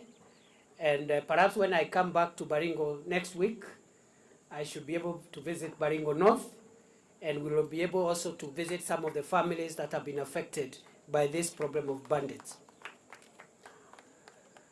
At the moment, it is not possible for police and security officers to be in every homestead to be able to secure every homestead. And therefore, what you are seeing, the isolated attacks you're seeing, are criminals who are trying to attack, knowing very well that our police officers cannot be everywhere. We have said, going forward, we don't want to hear of any livestock theft again. The agencies working here must find a way of preventing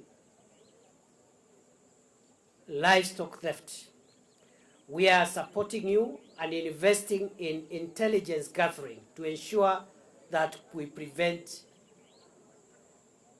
bandits from attacking and robbing our people. But at the same time, when an attack happens, when livestock is stolen, the livestock must be tracked, recovered, and returned in full to the people who own that livestock. Lazima mifugo wote ambao wanaibiwa warudishwe. Hao mifugo wameibiwa jana, tumeanza kukamatana na hao wa majangili, tutatangaza hivi karibuni.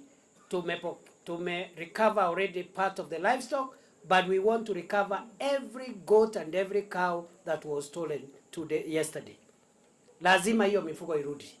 Kwa hivyo timu zao zetu zote, tukitoka hapa, mimi naenda njia hii, nyinyi muende njia ile nyingine, lazima hao mifugo warudi hapa. Nikirudi hapa next week, nitangaze mifugo yote ilirudishwa wenyewe.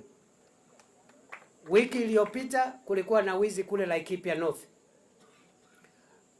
Askari wetu, maofisa wa NPR, askari na KDF wamefuata ile mifugo, wamerudisha ile ng'ombe yote ikiwa salama kwa mwenyewe. Mbuzi wengine wameibiwa hapa Samburu wiki hii tu pale Longewan. Tumesukumana nao majangili, recover hizo mbuzi, kesho naenda kupokea pale Longewan. Mbuzi yote imepatikana. We want going forward. Number one, we must prevent livestock theft. Number two, in the unlikely event of a livestock theft, we must recover the livestock and return it to its owners. And therefore, on behalf of the government, I want to assure you that we are focused on this matter, and I want to make a vow before the people of Kenya that I will be the minister who will oversee the end of this barbaric and primitive act of banditry. Hawa wakora wametuzoea. Nataka kuapa mbele ya wananchi wa Kenya, mimi nitakuwa waziri mwenye atasimamia mwisho na kusimamishwa kabisa kwa shida hii ya wizi wa mifugo katika taifa letu la Kenya. Nataka wananchi watupatie muda kidogo. Shida hii tumekuwa nayo miaka 50, haiwezi kuisha siku moja. Lakini zile maneno ambazo zimefanya hii shida iendelee, tunashughulikia, na nikirudi hapa wiki ijayo nitapatiana ripoti kamili. Tumeshika wakora wengi na wezi wa mifugo, wako kotini, nitapeana hiyo list na ile koti ambao tumewapeleka. ndio wananchi wajue hao maafisa wetu wanafanya kazi. Kuna wengine tumewashughulikia, kuna wengine tuliwaambia watoke kule Korokoron wakakataa kutoka. Sasa we cleared the place.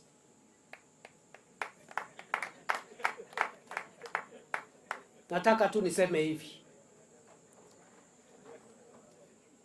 the instructions of the president and all of us is to make sure that we bring this problem to an end. Anybody, whether a public official, a politician, a business person, a religious leader, anyone who stands between Kenya and the end of banditry will meet with the wrath of the law of our country. Ule mtu atasimama mbele yetu na vita dhidi ya wezi wa mifugo, tutapita na yeye. Awe ni mtu ya biashara, awe ni mwanasiasa, awe ni mwanabiashara, awe ni nani, tutapita naye kwa sababu wananchi wa Kenya wamechoka na mambo ya wizi wa mifugo na mauaji ya kiolela. That is the position of this government. Na mimi sitaki niongee mambo mingi. But 5 years from today, I want us to review where we will be. And we will do it in such a way that we will not have this problem recurring. We have long-term development issues in this region. The government is implementing those programs, including the building of peace institutions in this region, across communities, all communities without exception. We want to build peace institutions. The president has already given us guidance. We are working with local leaders to identify places where along inter-community borders where we are having security challenges, we build boarding schools, we build day schools, we build other education institutions to put the children from different communities together and remove from them this idea that you can make a living from stealing other people's livestock and killing them. Na mimi nataka niseme hapa tumeweka NPRs, vile vile nitaingia pale Tiati kwa sababu wale majirani wenu pale Tiati, najua kuna wakora wengi pale, wezi wa ng'ombe. Hao ninaingia hapo kukabiliana nao. Lazima tukabiliane na hao watu. Lakini najua pale Tiati kuna watu wazuri, kuna watu wa Mungu, kuna watu hawahusiki na mambo ya wizi wa ng'ombe. Lazima pia tuingie pale ili isionekane kama kuna jamii fulani ambaye wote wamelaaniwa na kuhukumiwa kama wakora. Na hii program ya NPR pia, wakati tutaketi na viongozi, tukubaliane, wakubali kurudisha ile bunduki haramu wako nayo, mimi nitawapatia pia bunduki ya kulinda jamii kule kwa sababu pia hao ni wa Kenya. Lakini kwanza warudishe bunduki haramu ndio wapewe bunduki ya serikali ile ambayo tutafuatilia vile inatumika. That is our vision. This region must be set free. And the time is now. Kwa hivyo mimi sitaki kuongea kuzidi hapa. Naona mmekaa kwa muda mrefu na nitarudi mara mingi. Mimi naomba tu hao viongozi, saa nyingine mkisikia nimekuja na sijakwambia, ni vile mambo mengine ni mambo ya haraka. Na tukubaliane next time tukija hafla kama hii unaongea tu dakika moja. Sasa ukirefusha hao vijana wataanguka, wamesimama tangu saa 3. Ya, naongea dakika moja ama unasalamiana. Kwa sababu ile mambo, my office is open, I speak with all of you almost on a daily basis. Na ukibaki unakuwa balozi wa serikali. Ile mambo yote unasema waziri amesema hivi, rais amesema hivi, kwa sababu wewe ndiye mwakilishi wa serikali katika hii mahali.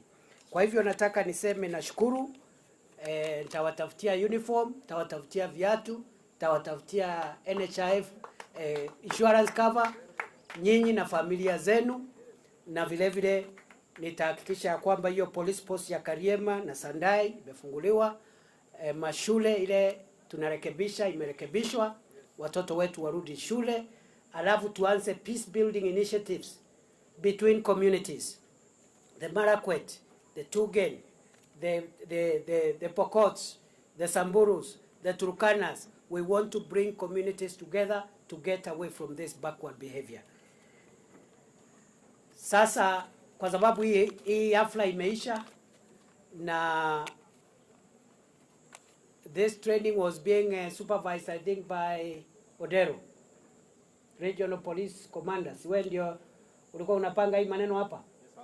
So hawa vijana wangu na instructors tukitoka hapa, kwa sababu tunaenda kwa ndege, ndio tuende tukatafuta hiyo ng'ombe ambaye bado haijapatikana. Nataka sasa uwapange kidogo wakule ng'ombe ya kugraduate. Nitakuachia 1 million shillings ili washerekee pamoja. Asanteni sana, Mungu awabariki, muwe na wakati mzuri.